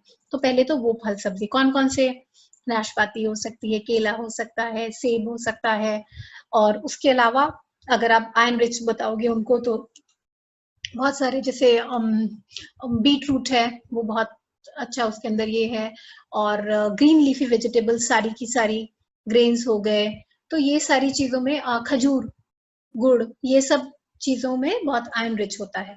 फिर आप उनको ये भी बताओगे कि जब आप आयरन खा रहे हो तो उसका एब्जॉर्प्शन, यानी बदन के अंदर उसका न्यूट्रिएंट अच्छी तरह से आपको उसका पोषक तत्व मिले, उसके लिए विटामिन सी खाना बहुत जरूरी है साथ में, यानी थोड़ा सा खट्टा। अब खट्टे का मतलब अचार खाने के लिए नहीं बोला जा रहा है, खट्टे का मतलब है कि आप मान लो आप पालक की सब्जी खा रहे हो, तो साथ में आपने प्याज में थोड़ा सा नींबू निचोड़ लिया, या थोड़ा सा नींबू पानी बना के साथ में पी लिया, साथ में पीना है। तो जो आप आयरन खा रहे हो वो बॉडी में अच्छी तरह से एब्जॉर्ब हो जाएगा। तो इस तरह से आपको अपने खाने पीने का ध्यान बहुत रखना है ये टाइम पे भी।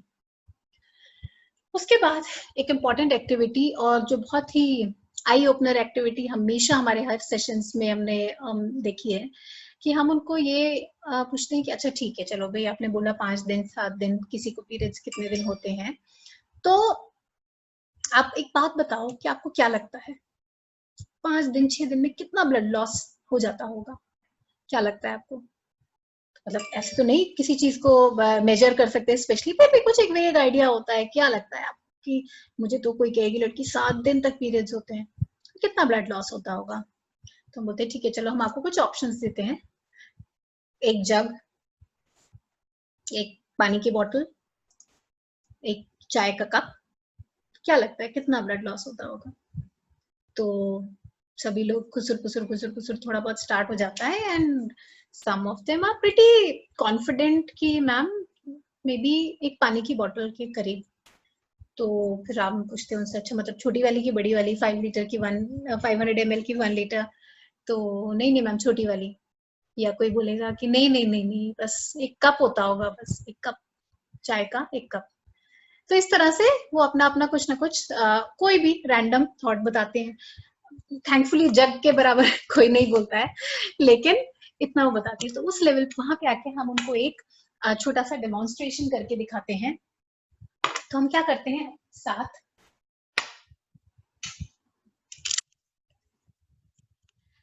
इस तरह से हम प्लास्टिक के, हमारे पास ग्लास रहते हैं, वहां से 2 ग्लास ले लेते हैं कांच के, और हमारे पास एक रेड कलर, एक सेकेंड,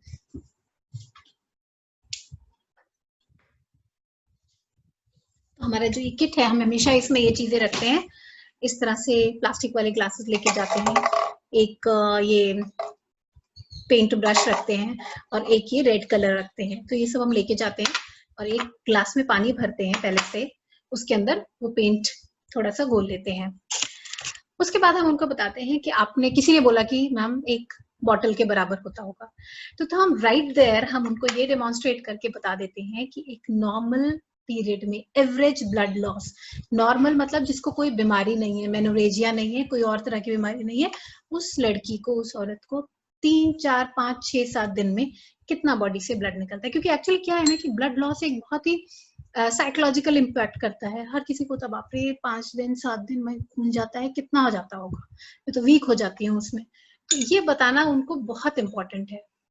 तो हम उनको बोलते हैं कि बहुत से बहुत हुआ भी तो ये खाने वाला चम्मच है, table spoon, normal table spoon, इसके सिर्फ 3 से लेके 5 चम्मच, जो कि सिर्फ इतना होता है।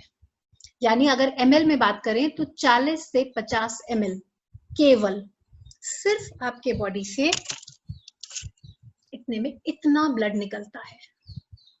और इसको देख के तो वो बहुत ही एकदम स्कैंडलाइज हो जाती है और उनको यकीन भी नहीं होता कि ये क्या बोल रही हैं, हम इतने पैड चेंज करते हैं, इतना वो करते हैं और ये बोल रही हैं सिर्फ इतना ब्लड लॉस होता है। लेकिन ऑफ कोर्स ये एक फैक्ट है।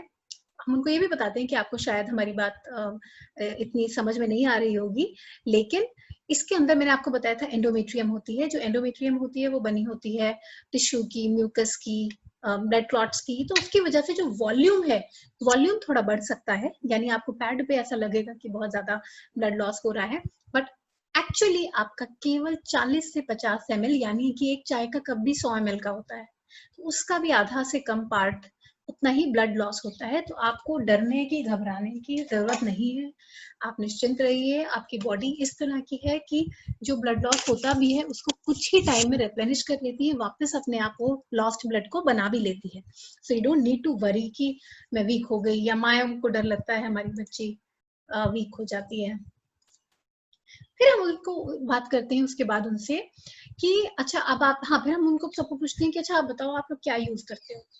तो 100% आई वुड से लड़कियां बोलती हैं कि हम sanitary pads, normal regular sanitary pads use करते हैं, क्योंकि अब तो उनकी माएँ भी कपड़ा बहुत कम यूज करती हैं, तो सभी लोग सैनिटरी पैड्स यूज करते हैं।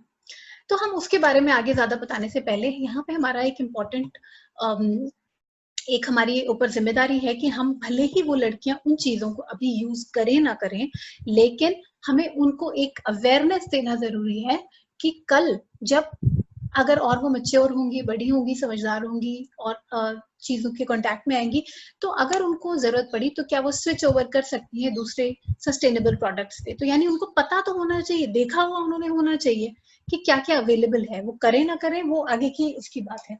तो यहाँ पे हम उनको सभी तरह के प्रोडक्ट्स के बारे में बता देते हैं। अब वो स्टार्टिंग विद क्या हम उनको बताते हैं। तो सबसे पहले बहुत सारी लड़कियां बोलती हैं कि हाँ, कोई भी क्लॉथ यूज नहीं करता है। तो हम कहते हैं ठीक है, आप नहीं करते हो, कोई बात नहीं है, लेकिन कपड़ा यूज करना कोई बुरी बात, कोई गलत बात नहीं है। सिर्फ आपको ये ध्यान रखना है कि जो कपड़ा यूज कर रहे हैं वो एकदम साफ और सूखा होना चाहिए। यानी धुला हुआ, साफ, ये नहीं कि कोई डस्टिंग का कपड़ा है, कोई पुराना कपड़ा है, कोई कहीं पे पड़ा हुआ है और आपने उसको बस लेके और रख लिया और यूज कर लिया, वैसा नहीं। एकदम धुला हुआ और धूप में सूखा हुआ साफ कपड़ा होना चाहिए, यानी 4 से 5 घंटे की सनलाइट उस पर पड़ी हुई हो। इस तरह का कपड़ा है तो आप कपड़ा बेशक यूज कर सकती हो और प्रेफरेबली उस कपड़े को फेंक दीजिए। अगर वापस रीयूज करना चाहते हो तो साबुन पानी से रगड़ रगड़ के धो और 4 से 5 घंटे उसको धूप में सुखाओ, तब वापस यूज करो। फिर हम उनको बताते हैं इसके बारे में जो नॉर्मल वो लोग सैनिटरी पैड्स यूज करते हैं। सो ऑल्दो उन लोग ने सबने देखा हुआ होता है, फिर भी हम उनको बता देते हैं कि आप लोगों ने सबने देखा। इस तरह का भी आता है, नॉर्मल वाले भी रखते हैं, ताकि जो अगर वो और कोई टाइप का यूज कर रहे हैं या उस तरह के पतले वाले भी, तो हम उनको सब तरह के वो कि आप ये यूज करते हो, आपको पता है इसे कैसे यूज करना है, इसमें चिपकाने वाली चीज होती है, उसको हटा के आपको पैंटी में नीचे लगाना है। अगर विंग्स है तो किसी का शायद माइक ऑन है, रुचिता आपका माइक शायद ऑन है। ओके, सो आप उनको बता दो कि आप जो है इसको इस तरह से यूज करना है, और वो ज्यादातर उनको पता ही होता है। तो पॉइंट इज नॉट दैट, हम उससे इम्पोर्टेंट बात उसके बारे में उनको बताएंगे कि अब ये जो आप यूज कर रहे हो ये बहुत बढ़िया चीज है, बहुत कंफर्टेबल है, ये आपको जरूर यूज करनी चाहिए, लेकिन इसकी आपके बारे में 2-4 चीजें समझना जरूरी है। वो क्या चीजें हैं? सबसे पहले तो इसको कैसे आपको बदलना है। तो बहुत सारी लड़कियों को अगर आप पूछेंगे आप कितनी देर तक एक पैड लगाते हो, तो ऑफ कोर्स पहले बोलेंगे जब तक वो भर नहीं जाता पूरी तरह से, या जो लास्ट के डेज होते हैं तो वो लड़कियों की आदत क्या होती है, कभी कभी वो 24 घंटे या 12-18 घंटे, क्योंकि उसमें तो कुछ ज्यादा है ही नहीं, तो वो उसको यूज करती जाती है, which is of course not the right way. क्योंकि जो ब्लड है वो एक ऐसा मीडियम है कि अपने अंदर बहुत जल्दी जो माइक्रोब्स हैं उसको अंदर गैदर कर लेता है, और because of the proximity of vagina वो इन्फेक्शन ऊपर जा सकता है। तो इसलिए क्योंकि पैड के अंदर में ब्लड है, तो उसको every 6 not more than 6 to 7 hours तक उसको सेम पैड को यूज नहीं करना है। तो आपको उनको ये बताना है कि अगर आप पैड कोई भी यूज कर रहे हो, हर 6 से 7 घंटे में आपको उसको बदलना ही बदलना है, भले ही उसके अंदर कितना ही कम हो। तो आपको लालच नहीं करना है। दूसरी चीज ये बतानी है आपको उनको कि देखो ये पैड तो बहुत अच्छी चीज है, हम लोग इसको यूज कर रहे हैं, बहुत अच्छी चीज है, लेकिन ये जो हमारा पर्यावरण है, एनवायरमेंट के लिए ये अच्छा नहीं है, क्योंकि ये जिस मटेरियल का बना होता है वो बिल्कुल ऐसे ही है जैसे कि प्लास्टिक। तो जैसे आपको पता है कि प्लास्टिक जल्दी से डिग्रेड नहीं होता, यानी डिग्रेड उनको नहीं समझ आता, आप बोलो कि कोई भी चीज मिट्टी में वापस मिट्टी बन जानी चाहिए, तो क्योंकि ये मिट्टी में नहीं मिल जाता है प्लास्टिक, तो इसीलिए क्योंकि ये पैड भी इस तरह की चीजों के बने होते हैं कि जल्दी मिट्टी नहीं बनते, तो ये हमारे पर्यावरण में कहीं ना कहीं पड़े रहते हैं, और अपना जो केमिकल्स हैं इसके अंदर वो उसके अंदर डालते रहते हैं, जो कि हमारे लिए अच्छी चीज नहीं है। फिर आप उनको एक बहुत इंपॉर्टेंट ये बता सकते हो कि अच्छा चलो आप बोलते हो कि प्लास्टिक बुरी चीज है, तो बताओ कि एक सैनिटरी पैड कितने समय तक बायो मतलब मिट्टी नहीं बनेगा या वो डिकम्पोज नहीं होगा। तो हम उनको बोलते हैं कोई भी एक नंबर बताओ, तो कोई कुछ बोलता है मैम 1 साल 2 साल 3 साल, बहुत कर लिया तो कोई मतलब 3-4 साल। तो आप मतलब बहुत ही, क्योंकि अलार्मिंग फिगर है, नंबर है, इसलिए बताना जरूरी है। तो आप उनको बोलो कि आप एक पैड आपका यूज किया हुआ 700 साल तक इस धरती पे कहीं ना कहीं पे पड़ा रहेगा, 700 ईयर्स, जो कि एक बहुत लंबा समय है, यानी कि जो पहला पैड भी दुनिया पे बना होगा ना, वो भी अभी कहीं ना कहीं पे पड़ा होगा। सो ये हमारे एनवायरनमेंट के लिए अच्छा नहीं है, कंफर्टेबल बहुत है। तो अब हमारे पास इसके दूसरे और ऑप्शंस आ गए जो हम आपको बताएंगे। हम ये नहीं कह रहे हैं कि आप उनको अभी से यूज कर पाओगे या करने लग जाओ, लेकिन आपको पता होना जरूरी है। तो पैड्स का आपने उनको डिस्पोजल बता दिया, ड्यूरेशन बता दिया कि कैसे उनको ये करना है। फिर उसके बाद में पैड्स का डिस्पोजल बहुत इंपॉर्टेंट है, उनको करेक्ट वे ऑफ डिस्पोजल बताना। तो आप उनको पूछो कि आप क्या करते हो, तो वो बोलेंगे कि हम मैम ज्यादातर पेपर में उसको रैप करते हैं और किसी पन्नी में लेके बांध के उसको फेंक देते हैं। अच्छा अभी क्या हो गया कि प्लास्टिक भी बैन ही है, ऑलमोस्ट नहीं मिलता है, तो ज्यादातर लोग क्या करते हैं, या तो ऑफिस के, कॉलेज के या स्कूल की जो ट्रैश कैन थे उसमें ऐसे ही डाल देते हैं, और नहीं तो क्या करते हैं, बहुत किया तो एक पेपर लेके उसमें ऐसा बॉल जैसा पेपर में बनाया बस और फेंक दिया। थोड़ी देर में वो जो पेपर में उन्होंने बॉल बनाया था वो खुल जाता है और पैड एक तरफ हो जाता है और पेपर का बैग अलग हो जाता है। तो उनको ये चीज समझानी बहुत जरूरी है कि प्रॉपरली आपको जिस भी पेपर में डालोगे एकदम सील करना है, बंद करना है, आपका पैड इधर उधर जाना नहीं चाहिए। अब हमारे महाराष्ट्र में तो एक प्रोजेक्ट है रेड डॉट कैंपेन जो चलता है, तो उसमें ये जो सेग्रीगेशन वर्कर, जो सैनिटेशन वर्कर्स हैं, उनको ये बताया जाता है कि अगर किसी भी पैकेट के ऊपर लाल रंग का निशान लगा हुआ है तो आप ये समझिए कि इसके अंदर एक नॉन बायोडिग्रेडेबल सैनिटरी प्रोडक्ट है या डायपर है, बच्चे का डायपर जो होता है। तो आप उसको अलग करो, यानी वो अलग तरह के कचरे में जाएगा और अलग इंसिनरेटर्स में उसको, जैसे मेडिकल वेस्ट को डिस्पोज करते हैं वैसे किया जाएगा। लेकिन शायद ये ऑफ कोर्स ये जो ये पूरा कैंपेन है ये सब जगह तो नहीं है। तो अगर आप उनको रेड डॉट के बारे में भी नहीं बता रहे हो तो आप उनको ये जरूर बताओ कि आप इसको कोशिश करो अच्छी तरह से पेपर में रैप करो, ताकि ये इधर उधर फैले ना और इससे दूसरी तरह की बीमारियां ना हो। तो ये डिस्पोजल हो गया। फिर आप उनको बताओ कि अब मैंने आपको बोला कि ये पर्यावरण के लिए खराब है, तो और हमारे पास इसके और ऑप्शंस क्या है। दूसरा एक इम्पॉर्टेंट ऑप्शन उनको बताना जो उन्होंने पहले कभी नहीं देखा होगा, और शायद जल्दी देखें भी ना, क्योंकि जो हमारी जितने भी सैनिटरी प्रोडक्ट्स हैं ये कोई ऐसी चीज नहीं है कि ऑफ द शेल्फ किसी भी ग्रोसरी स्टोर पे या कहीं पे भी अवेलेबल है और जाके कोई भी उनको देख के स्टडी कर सकता है। तो उनको मौका नहीं मिलता है उस चीज को देखने का, और टीवी पे तो ऐड आता नहीं है इसका। तो आप उनको दूसरा एक और चीज, अच्छा ये सब चीजें क्या है कि जो कि चीजें हैं ना, इसका हम आपको एक लिस्ट भी देते हैं कि आप ये किट अपने पास एक तैयार करके रखो, तो आप कहीं पे भी जाओगे तो ये सारे सामान आपके पास एक बैग में होना चाहिए। तो हम जैसे अब एक दूसरी चीज हम उनको बताते हैं कि एक चीज होती है ये tampon, right? So this is a tampon. अब एक पैकेट अगर आप खरीद के रख लोगे अपने पास में तो आप उनको बार बार डेमोन्स्ट्रेट करके दिखा सकते हो। So this is a tampon. अब आप उनको पूछो कि भाई अब तो ये तो पैंटी के ऊपर भी लगा नहीं सकते, इसका क्या होगा, इसको कैसे, ये कैसे पीरियड ब्लड को रोकेगा? तो आप उसको इनको डेमोन्स्ट्रेट करके बताओगे कि इसको ये प्रोडक्ट ऐसा नहीं है कि इसको पैंटी में नहीं डालना है, इसको विजाइनल कैनाल के अंदर डालना है, ताकि जितना भी ऊपर से पीरियड ब्लड आ रहा है वो इसको यहाँ पे अब्सॉर्ब कर लेगा। तो वो बहुत फ्रीक आउट हो जाएंगी कि ये क्या बोल रही हैं और ये ऐसे कैसे होगा, ये तो पॉसिबल नहीं है। क्योंकि ऑफ कोर्स अगर छोटे क्लास की लड़कियां हैं तो उनको बिल्कुल समझ में नहीं आएगा, लेकिन हमारा मकसद और हमारा फर्ज है कि हम उनको बताएं, कल को उनको जरूरत पड़ेगी तो शायद वो बेटर अंडरस्टैंड करें। तो उनको बोलना है कि हम ये नहीं कह रहे हैं कि इसको आपको अभी यूज करना है, बाद में कभी आप बड़ी हो जाएंगे, आपको मन करेगा तब आप यूज करो, लेकिन आप सुन लो, अभी समझो कि कैसे हो रहा है। तो आप उनको बोलोगे कि इसको यहाँ पे इंसर्ट करते हैं अंदर, फिर भी समझ में नहीं आएगा कि फिर कैसे, यहाँ से तो ये गिर जाएगा, सारा ब्लड तो बाहर निकल के आ जाएगा, ये कैसे रोकेगा? तब आप उनको दिखा सकते हो कि ये जो आपका वाटर था, आप बोलो कि जैसे ही जो ये टैम्पून है मॉइस्चर के कांटेक्ट में आता है ये एकदम स्वेल हो जाता है। सो जैसे ही आपके वेजाइनल कैनाल में गया और ऊपर से ब्लड आना शुरू हुआ, ये इतना बड़ा हो जाता है और पूरे जो वेजाइनल कैनाल का शेप है और साइज है उसमें फिट हो जाता है, राइट? ये देखिए इस तरह से पतला सा था और जैसे ये मॉइस्चर में आया ये एकदम से इस तरह से हो जाता है।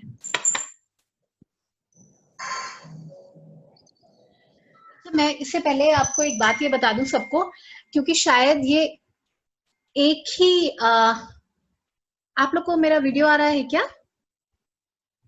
Just unmute and tell me. आ रहा है। आ रहा है, बिकॉज समवन सेइंग कि नहीं आ रहा है। ठीक है, फाइन।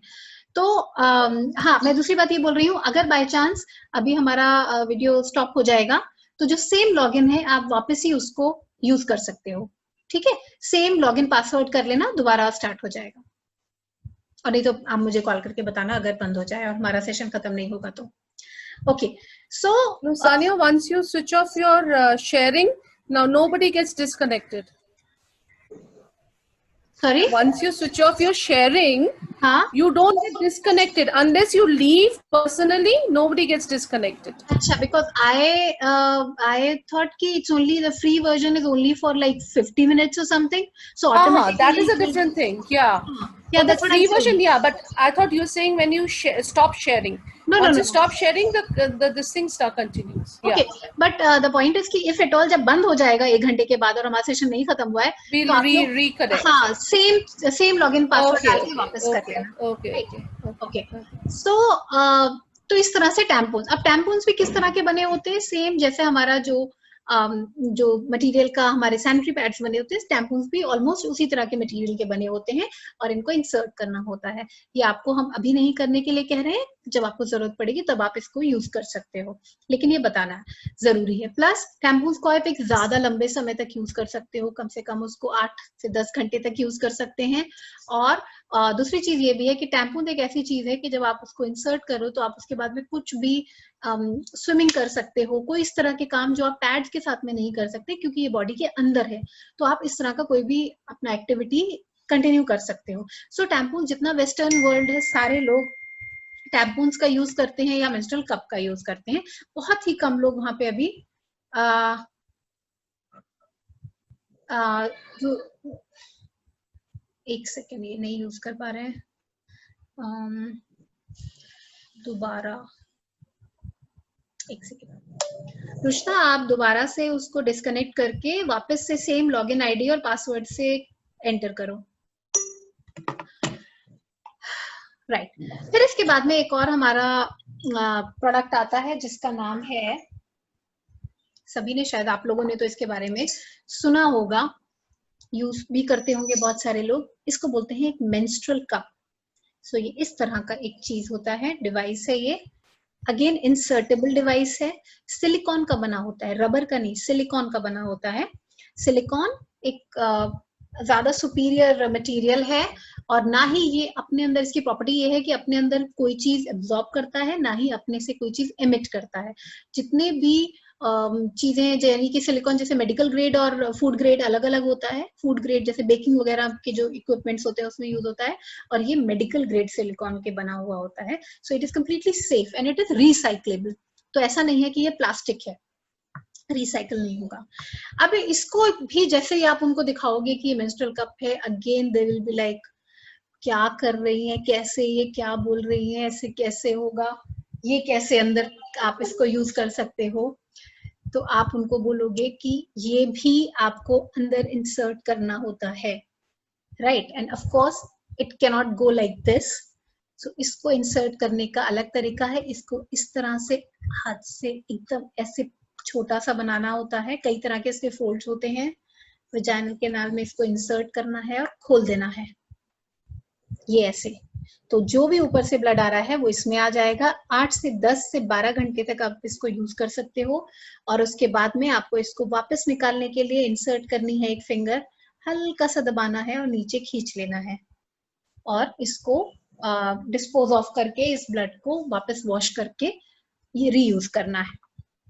तो लेकिन अभी नहीं यूज करना है, of course it is recommended जब थोड़ा सा, मतलब जो एनाटमी है लड़कियों की या थोड़ी सी और डेवलप हो जाए, उसके बाद में एडवाइजेबल होता है, बट नॉट फॉर 6, 7, 8, 9 क्लास की लड़कियों को। और ऑफ कोर्स हमारे अभी तो जिस के बारे में हम बात कर रहे हैं वो लोग तो इसको नहीं यूज करते, बट उन्हें पता होना चाहिए, इस रीजन से हम उन्हें बताते हैं।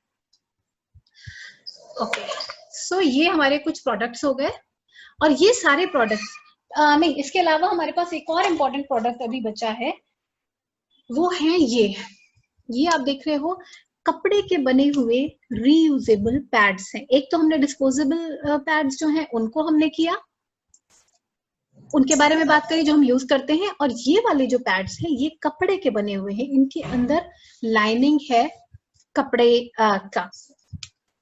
बहुत सारी कंपनीज के आजकल बहुत डिफरेंट तरह के ऐसे रीयूजेबल पैड्स आते हैं। अब मैंने आपको शुरू में बताया था कि कपड़ा यूज करना बहुत बढ़िया है, कोई प्रॉब्लम नहीं है, बायोडिग्रेडेबल है, एनवायरमेंट फ्रेंडली है, सब कुछ अच्छा है कपड़े में। सिर्फ कपड़ा यूज करने वालों के साथ प्रॉब्लम एक ही होती थी कि क्योंकि उसके अंदर कोई एब्जॉर्बेंट ऐसा मटेरियल नहीं है, नीचे प्लास्टिक नहीं है, तो लीकेज होता है और बहुत ज्यादा सोकिंग पावर एक पैड के मुकाबले में कम होती है। तो ऑफ कोर्स लोग धीरे धीरे स्विच हो गए, लेकिन नेचर के हिसाब से, एनवायरमेंट के हिसाब से कपड़ा अभी भी यूज करना बहुत बेहतर है। तो जो ये वाले पैड्स हैं ये आजकल वापस जो एनवायरमेंट फ्रेंडली लोग कह लीजिए या वो हैं, उन्होंने they started using these. Mic on है, प्लीज माइक बंद कर लीजिए। ओके, सो इस तरह से या तो ये वाले कपड़े के पैड्स भी अवेलेबल हैं आजकल हर कहीं पे। अगर आप ऑनलाइन जाओगे, अमेजोन पे जाओगे, कहीं पे भी जाओगे, रीयूजेबल क्लॉथ पैड्स आप डालोगे तो बहुत सारी अवेलेबिलिटी है।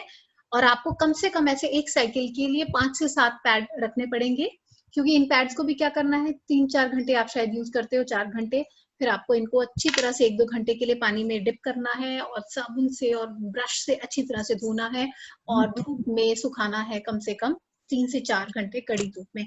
यानी इसके भी प्लस के साथ साथ में बहुत सारे शॉर्टकमिंग्स हैं, माइनस पॉइंट्स है, क्योंकि भाई अब मानसून है तो धूप की अवेलेबिलिटी नहीं है, या अब कहाँ पे डालें, you know how cautious we are about this product, तो हम इसे कहाँ रखेंगे, कहाँ सुखाएंगे, बाहर ऐसे तो कपड़ों के साथ नहीं करते।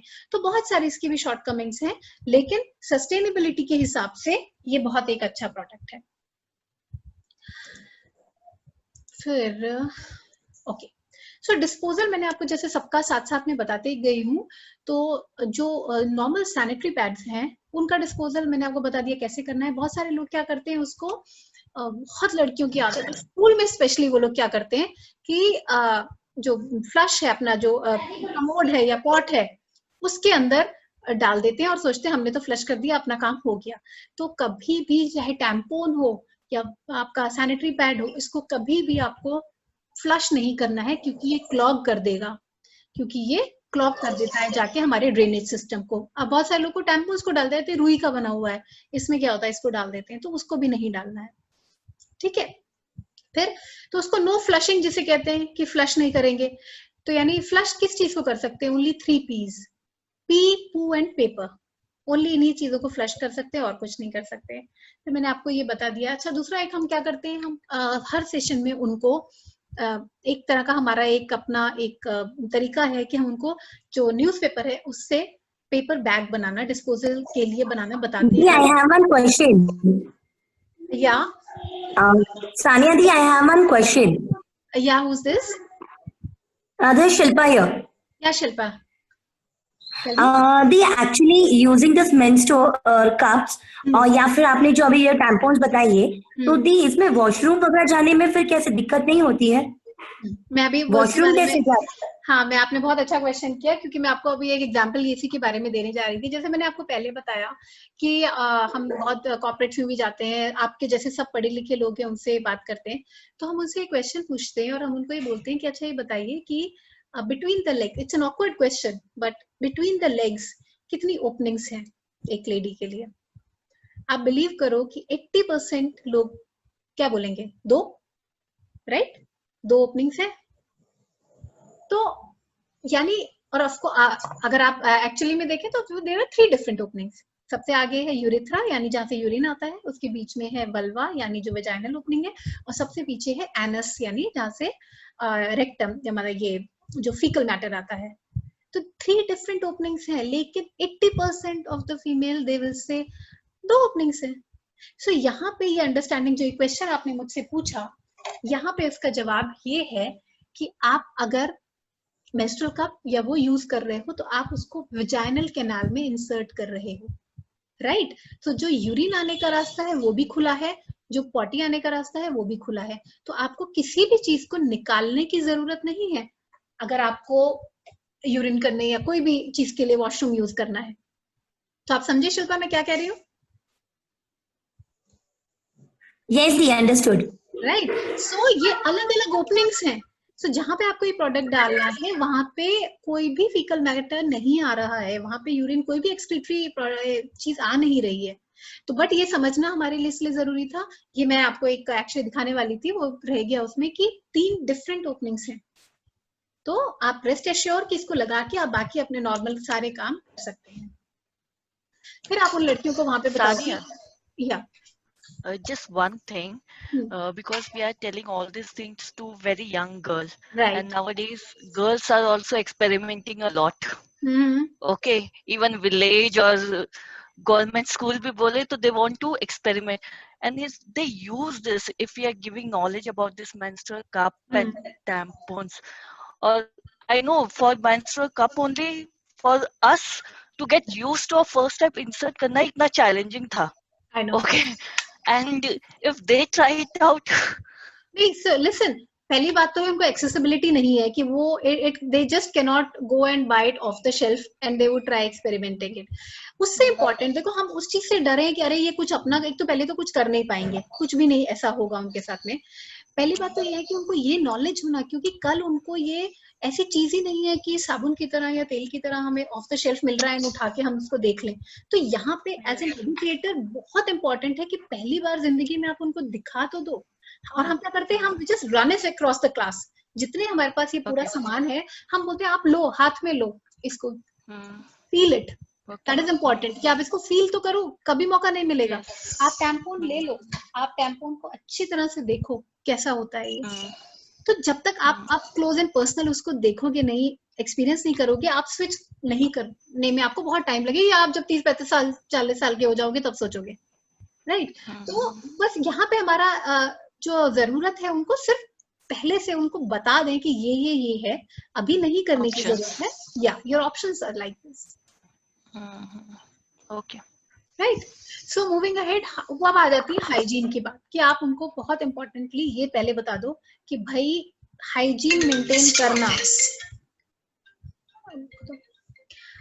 मेंटेन करना बहुत ज्यादा इम्पोर्टेंट है, स्पेशली इस टाइम पे. यानी जो डेली बात लेते हो वो तो लेना ही लेना है, उसमें कोई ये नहीं है. मैं ये सब इसलिए कह रही हूँ क्योंकि सब बोलेंगे हाँ तो रोज नहाना तो है, उसमें क्या बड़ी बात है. बहुत सारी कम्युनिटीज में बहुत सारी लड़कियां आके हमें बोलती हैं कि दादी ने बोला है कि नहीं नहाना है, बाल नहीं धोना है जब भी महीने में हो. तो आप क्लियर बता दो कि कुछ नहीं होने वाला है, सर से पानी यहाँ डालोगी ना, पीरियड्स तो नीचे से हो रहे हैं और यहाँ का कोई कनेक्शन नहीं है.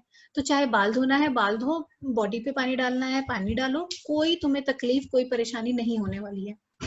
तो डेली जैसे नहाते हैं वैसे नहाना ही नहाना है. जो नीचे का एरिया है उसको बहुत साफ रखना है. साफ रखने का मतलब क्या है, बहुत सारी लड़कियों को और बच्चों को और बड़ों को भी ये आदत होती है कि जब वो स्मॉल जॉब के लिए जाते हैं यानी यूरिन के लिए जाते हैं तो दे डोंट यूज वाटर.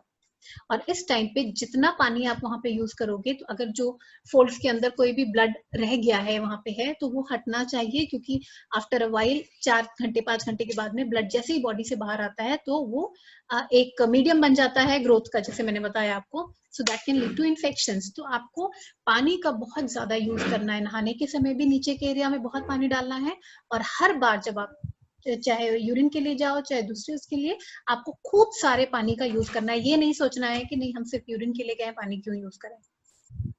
जो लोग कपड़ा यूज करते हैं उनको साफ और सूखा इसका बहुत ये करना है. साफ मतलब साबुन पानी से धुला हुआ, सूखा मतलब 4 घंटे सनलाइट के अंदर सुखाया हुआ, ऐसा ही कपड़ा यूज करना है, उसके अलावा नहीं करना है.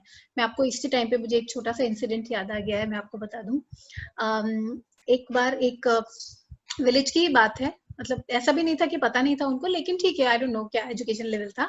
तो एक लेडी को suddenly out of the blue start हो गया, she had no pads and everything.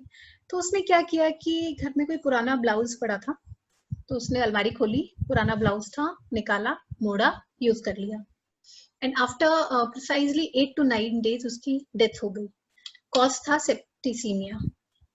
कैसे फिर जब ट्रेस आउट हुआ तो पता चला कि शायद जब इसने जो ये कपड़ा यूज किया यानी जो ब्लाउज यूज किया उसके अंदर मेटल के हुक थे, हुक जो होते हैं, और वो रस्टेड थे होंगे, ऑफ कोर्स पुराने थे, रस्टेड थे, क्योंकि उसने तो पुराना कपड़ा सोच के निकाल लिया था, तो वो रस्ट लगा हुआ था और उसकी वजह से उसको पहले वजाइनल इन्फेक्शन हुआ, फिर वो धीरे धीरे ब्लड में गया and she died because of this. तो यानी इतनी छोटी लापरवाही से भी अगर किसी को जान गंवानी पड़े, या अभी पुणे की ही बात है, कुछ 1 साल पहले की बात है, तो दिस लेडी एक्सपायर्ड, वो भी गांव का ही कोई केस था. वो आई थी कि उसमें शायद टीएसएस ही उसको यानी टॉक्सिक शॉक सिंड्रोम जो एक की है उसकी वजह से उसकी डेथ हुई. यानी शायद उसने बहुत देर तक वो कपड़ा गंदा यूज किया और फिर वो पूरा इन्फेक्शन उसके बॉडी में और उसमें फैल गया. तो द पॉइंट इज कि उनको ये बताना बहुत जरूरी है कि जो भी चीज यूज कर रहे हो उसका एक अपना सेट टाइम है हटाने का, बदलने का. तो उसमें ये मत करो कॉम्प्रोमाइज कि ये अभी कम ही लगा है ज्यादा ही लगा है, जितनी जल्दी हो सके उसको हटाओ वहां से. फिर फ्रीक्वेंसी ऑफ चेंजिंग पैड्स भी 6 से 7 घंटे में, washing the genital area and right. So ये आप उनको बेसिक जो हाइजीन टिप्स होते हैं वो सारे हम बता देंगे. अब आप उनको थोड़ा डराएंगे, यहाँ पे डराएंगे इस सेंस में कि सभी डरते हैं भाई हम बार बार बोल रहे हैं ये करो वो करो, इतनी सफाई रखो, ऐसा करो वैसा करो, तो होगा क्या, क्या हो जाएगा अगर आप नहीं ठीक से सफाई रखोगे. तो सबसे पहले उनको बोलना है कि आपने जो सबसे बड़ी बीमारी सुनी है कौन सी आजकल सुनते हो कोरोना को छोड़ के. So mostly it is cancer. सब डरते हैं कैंसर से और हर कोई सुनता है कि इसको कैंसर होगा. तो सर्वाइकल कैंसर का एक one of the reason could be poor menstrual hygiene. तो आप बोलो कि थोड़ी सी भी लापरवाही से इतनी बड़ी बीमारी हो सकती है, तो क्या आप इसके लिए रिस्क लेना चाहोगे? नहीं लेना चाहोगे. तो यानी अपनी हाइजीन बार बार उसको जो चेंज करना है समय पे उसका ध्यान रखो. फिर यूटीआई यानी यूरिनरी ट्रैक्ट इन्फेक्शन हो सकते हैं. अगर आपको वही फिर से कि नहीं ठीक से वो कर रहे हो, ब्लड वहां पे ही है, ये प्रॉक्सिमिटी है, ये पैड है, ये वेजाइनल ओपनिंग है, तो जल्दी से इन्फेक्शन ऊपर चढ़ जाता है. तो पेल्विक यूरिनरी ट्रैक्ट डिजीजेस हो सकती हैं, इन्फेक्शंस. पीआईडी यानी पेल्विक इन्फ्लेमेटरी डिजीज हो सकती है, कि अगर आपके यूट्रस के एरिया से इन्फेक्शन चला गया तो फेलोपियन ट्यूब्स में अगर तक आगे तक चला गया, फाइब्रोसिस हो गया, फिर इनफर्टिलिटी पता चलेगा क्या हुआ था, तो अगर वापस सब चेक होगा तो पता चला किसी टाइम पे फाइब्रोसिस हो गया था और फेलोपियन ट्यूब्स ही बंद हो गए, तो बच्चा ही नहीं हो रहा है। फंगल इन्फेक्शन हो सकते हैं, रैशेज हो सकते हैं, तो बहुत सारी चीजें आप उनको ये बताओ कि अगर ठीक से नहीं रखा तो ये बीमारियां आपको हो सकती हैं। फिर बहुत ज्यादा एक इम्पॉर्टेंट जो एस्पेक्ट हमारे को डील करने को भी पड़ता है और आता है, वो आता है कि जो मिथ्स एंड टैबूज एसोसिएटेड हैं पीरियड्स के साथ में हमारी पूरी सोसाइटी में, उनको कैसे एड्रेस करना है और उनको कैसे डील करना है। अब जिन लड़कियों के साथ में अगर आप स्कूल में बात कर रहे हो तो आप उसमें उनका कुछ ज्यादा से नहीं होता है, क्योंकि अभी वो उस स्टेज में है कि माँ ने दादी ने जो बोल दिया वो करती जा रही है। लेकिन अगर आप किसी ऐसे उनको एड्रेस कर रहे हो जहाँ पे वुमेन इटसेल्फ आपका ऑडियंस है, तो आप बहुत स्ट्रांगली चीजों को डिस्कस कर सकते हो और कंडेम कर सकते हो। तो पहले हम यहाँ पे एग्जाम्पल लेते हैं कि हमें जब लड़कियों से बात कर रहे हैं 7th 8th 9th 11th 12th की लड़कियों से, उनसे तो हम उनसे पहले ही पूछेंगे कि अच्छा चलो ये बताओ कि तुम्हारे घर में किस किस चीज के लिए जब पीरियड्स हैं तो मम्मी क्या क्या मना करती है, क्या नहीं करना है।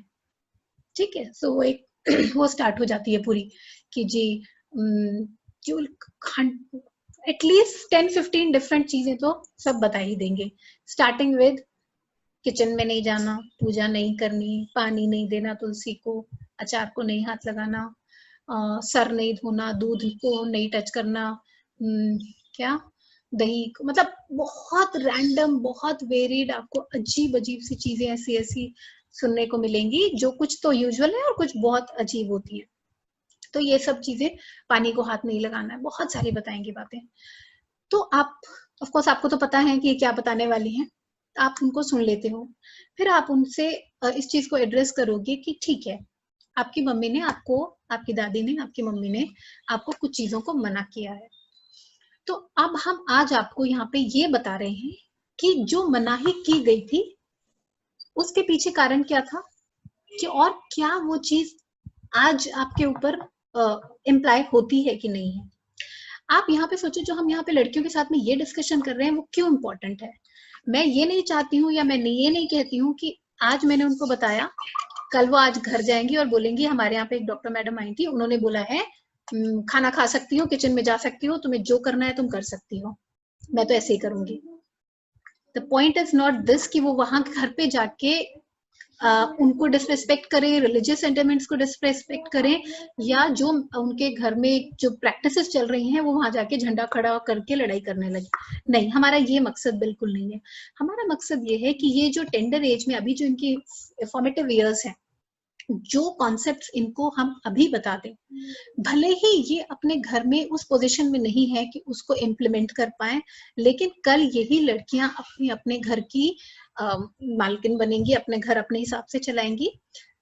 तो चेंज हम वहां पे लाना चाहते हैं। यानी जब ये लड़की एक माँ बनेगी तो पहले तो ये अपने घर में, अगर ये अपने हस्बैंड के साथ अकेले रह रहे हैं, इन चीजों को प्रैक्टिस ना करे। दूसरी बात, जब उसकी बेटी होगी तो वो भले ही उसने एक्सपीरियंस किया, लेकिन वो जनरेशन में वो चेंजेस लाने का हमारा पर्पस है, इस जनरेशन को यहाँ पे तैयार करके।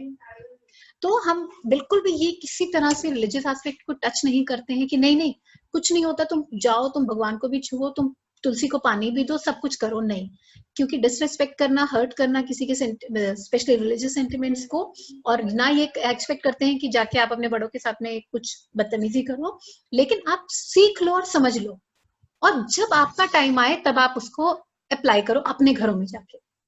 तो इसलिए हम उनको ये बताते हैं कि बेटा, जो भी चीजें आपको बताई जाती हैं ना करने के लिए, तो ये क्या है कि आपकी मम्मी ने दादी से सुना, दादी ने अपनी मम्मी या दादी से सुना, तो ये चला आ रहा है, सालों साल से चलता आ रहा है।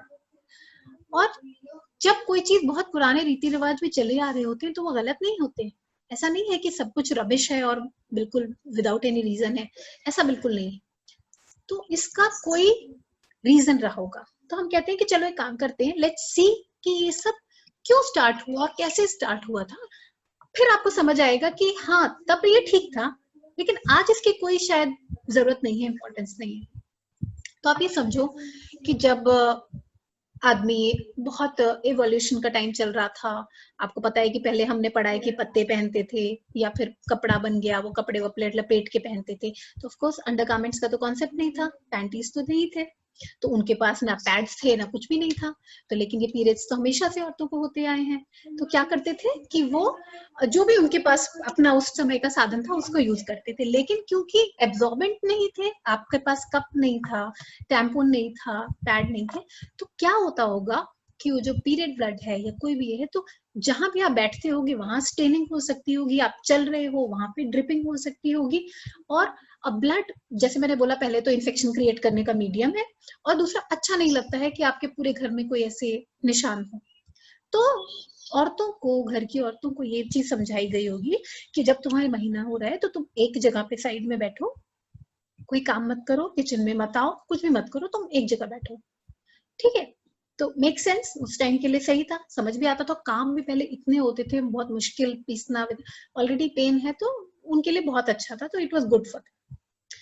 फिर तो ये तो हो गया कि जो एक प्रोसेस है अभी भी चला आ रहा है कि साइड में बैठना, घर के बाहर बैठना, तो उसका एक एक्सप्लेनेशन है, ठीक था। फिर उसके बाद में बहुत लोगों को नहाने के ऊपर पाबंदी होती है, सर नहीं धोना है, नहाना नहीं है। तो क्या होता होगा कि पहले लोगों के तो बाथरूम्स ऐसे नहीं फैंसी होते थे, अलग भी नहीं होते थे, तो क्या होता था, ज्यादातर नदी में जाते थे या पॉन्ड्स में जाते थे नहाने के लिए। तो अगर कोई औरत जिसको पीरियड हो रहा है तालाब में एंटर करेगी, पॉन्ड में जाएगी, और उसके पीछे और 10 लेडीज हैं या लोग हैं, तो वो एक अच्छा नहीं होगा कि उसी पानी में वो गई है, अब वही पानी हम अपने लिए यूज करें। तो उसको तब भी शायद मना कर दिया था कि नहीं, तुम अभी 4-5 दिन रुक जाओ, नहाओ मत, कुछ मत करो, साइड में बैठो। ठीक है, मेक सेंस, वो भी समझ में आ गया। फिर बात आई खाने को हाथ लगाने की, अचार को हाथ लगाने की। तो आप ये समझो कि जब आपकी पर्सनल हाइजीन ऑलरेडी इतनी गंदी है और आप हाथ नहीं धोए अच्छी तरह से, कोई सैनिटाइजर तो थे नहीं, या नहाए भी नहीं हो, इतनी ऑलरेडी हाइजीन गंदी है, तो ऐसी हाइजीन के साथ में हो सकता है मैं किसी भी खाने को हाथ लगाऊंगी, बीट अचार, दूध, दही, कुछ भी, तो क्रॉस कंटामिनेशन के, उसके खराब होने के काफी चांसेस हैं, राइट। तो उनको ये भी मना किया गया है, तुम किचन में भी हाथ मत लगाओ, खाने को हाथ मत लगाओ, दूध को हाथ मत लगाओ। तो द पॉइंट इज कि वो जो रिस्ट्रिक्शंस उस टाइम के इस तरह के थे, वो फिर भी थोड़े से समझ आ सकते थे कि हाँ सिचुएशनल है, समझ आ रहा है। अब आप आज के सिनेरियो में इन सभी चीजों को रख के देखिए, आपके पास बेस्ट ऑफ द पैड्स हैं, टैम्पोन्स हैं, मेंस्ट्रुअल कप्स हैं, एक ड्रॉप भी अगर आप प्रॉपर अपनी हाइजीन मेंटेन की हुई है, हर 5-4 घंटे पे आप पैड चेंज कर रहे हो, कोई ड्रॉप ऑफ ब्लड, स्टेनिंग फिर भी हो सकती है, कपड़े में लग सकता है, बट गिरेगा नहीं कि आप एक कमरे से दूसरे कमरे जा रहे हो तो गिरता हुआ जा रहा है, वो नहीं होगा। तो घर के मूवमेंट पे कोई प्रॉब्लम नहीं है। दूसरी चीज, नहाना, आजकल के बाथरूम ही अलग हैं, तो अगर आप पानी अपने ऊपर डाल रहे हो तो आप गंदे बाहर जाओगे तो साफ ही बाहर आओगे, अंदर गंदे गए तो, और सारा वो जो भी वो है वो ड्रेन में चला जाएगा, किसी पानी में मिक्स नहीं होगा। तो नहाने की पाबंदी का कोई मतलब नहीं है। लोग कहते हैं सर नहीं धोना, भाई सर, पानी यहाँ, कुछ लॉजिकल थिंकिंग लगाओ, पानी यहाँ पड़ रहा है, पीरियड्स नीचे से हो रहे हैं, क्या कनेक्शन है? क्यों उसके साथ में बोलते हैं ज्यादा हो जाएंगे, बहुत ज्यादा हो जाएगा, और हर चीज रिलेट होती है बच्चे नहीं होंगे, क्या कनेक्शन है? नहीं।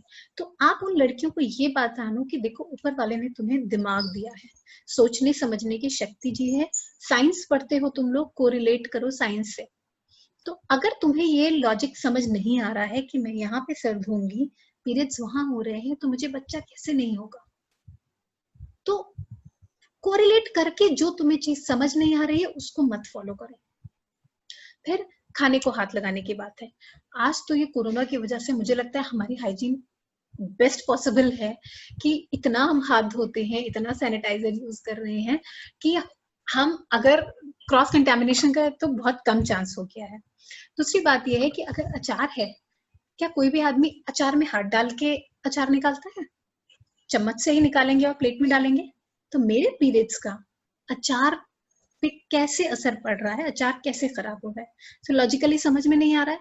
पापड़ कैसे खराब हो रहा है, नहीं समझ में आ रहा है।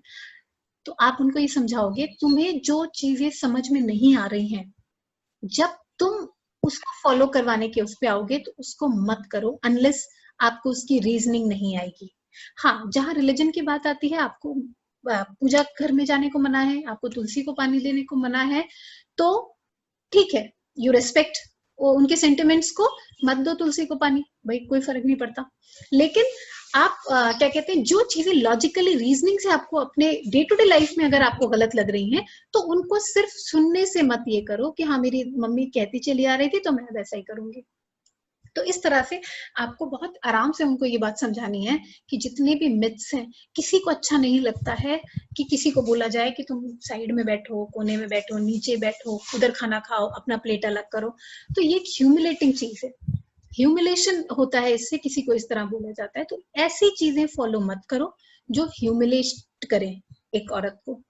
तो आप आज अगर नहीं मना समझा पा रहे हो अपनी मम्मी को, तो जब कल आप उस पोजीशन पे आओगे तब आप उसको प्रैक्टिस करो। तो इस तरह से आप ये वाली जो मिथ के बारे में ये है, ये आप उनको समझा सकते हो। हाँ, ये तो बच्चों की बात हो गई। जब मदर्स को समझा रहे हैं तो आपको बहुत ही स्ट्रांगली इस चीज को पुट फॉरवर्ड करना है कि ये सब बिल्कुल भी कोई रेलेवेंट नहीं है। ये चीजें आप लोग सिर्फ इसलिए कर रहे हो क्योंकि आपके घर वाले बोल रहे हैं। आप मुझे एक भी लॉजिकल रीजनिंग इसका कोई भी एक्सप्लेन करके बता दो और फिर फॉलो करते जाओ। आप लोग बोलते हैं, यहाँ पे मैंने यही सुना है कि अगर पीरियड्स में है और पापड़ सुखाया है या है, पापड़ के ऊपर पड़ गया तो लाल हो जाएगा, पापड़ खराब हो जाएगा। तो मैं पूछती हूँ, आपने कभी देखा लाल होता हुआ? नहीं, हमने तो सुना है ऐसा ही होता है।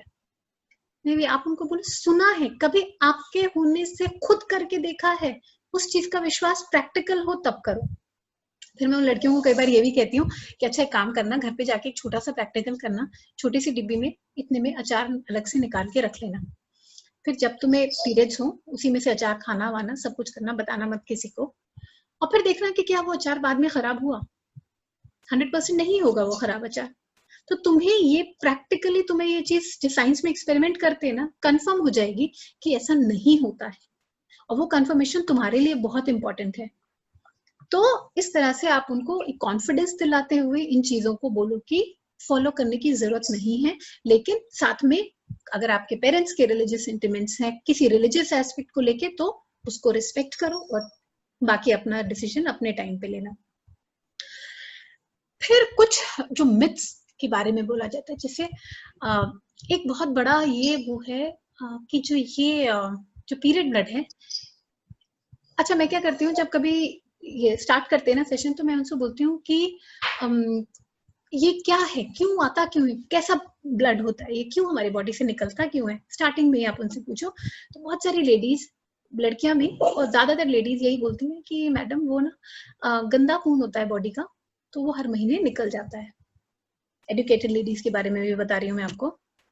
तो हमारे जहन में शुरू से एक ये चीज डाल दी गई है कि बॉडी का अनवांटेड और गंदा खून है जो निकल जाता है।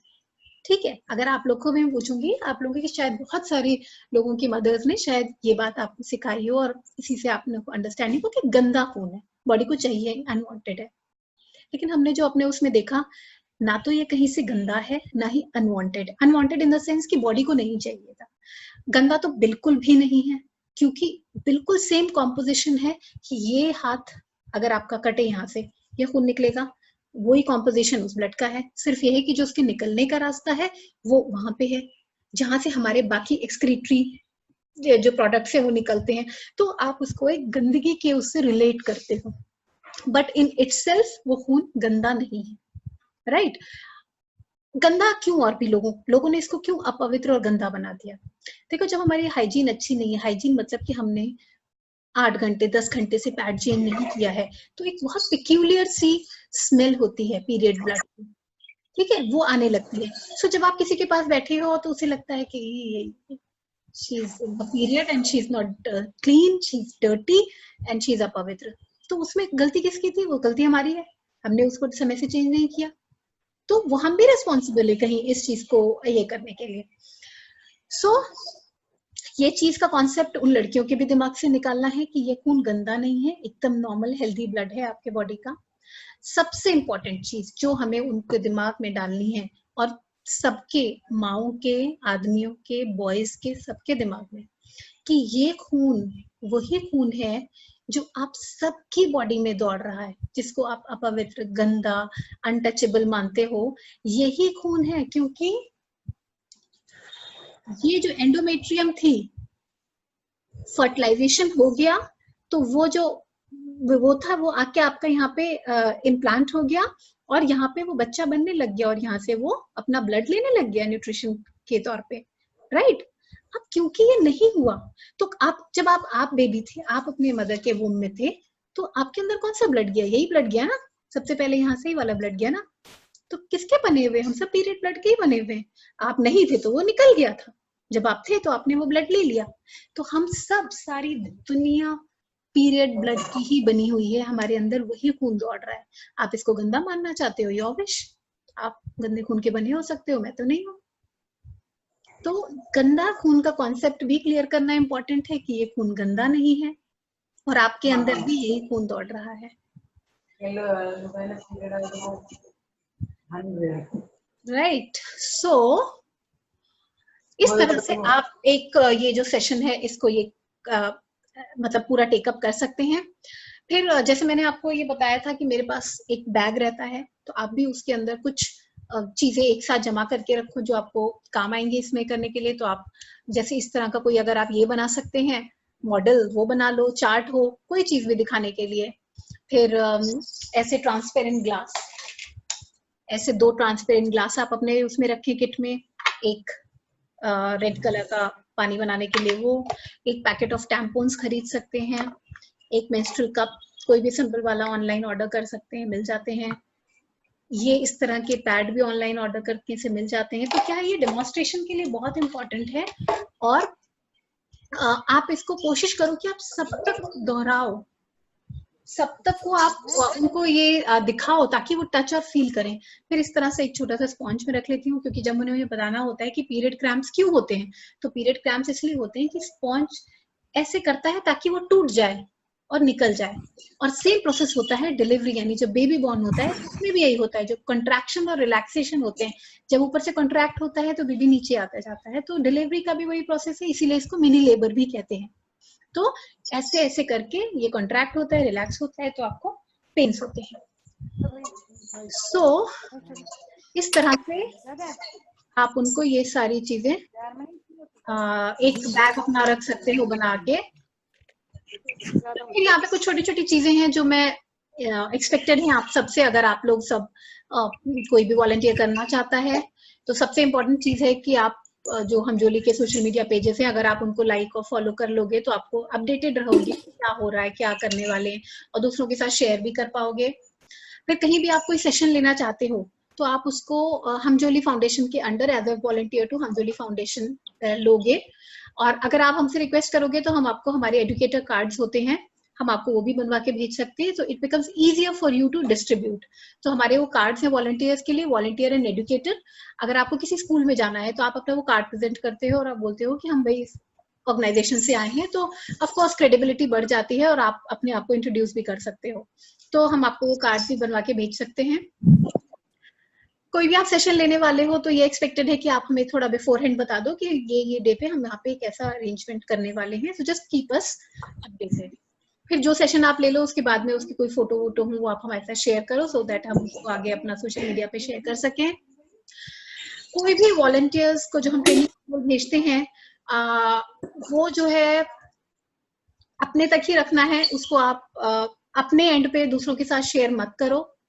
किसी भी तरह का कोई money transaction is not expected कि आप चार्ज, देखो अच्छा हमारा इसमें क्या सिंपल पॉलिसी है कि हम जो अंडर प्रिविलेज्ड उसके लिए करते हैं that is free of cost of course, but I am talking personally about myself, क्योंकि I am also health and wellness coach. So जब मैं कॉर्पोरेट्स में जाती हूँ या किसी और कमर्शियल सेटअप में जाती हूँ, स्कूल में जाती हूँ, that session is a chargeable event, तो you can also do that. लेकिन अगर आप किसी जिला परिषद के स्कूल में जा रहे हो, झुग्गी में, बस्ती में या किसी और में, of course that is a free session. And please do not modify the training module जो हम आपको अगर भेजेंगे। तो आप लोग सभी हमारे सोशल प्लेटफॉर्म्स को एक बार फॉलो कर लो और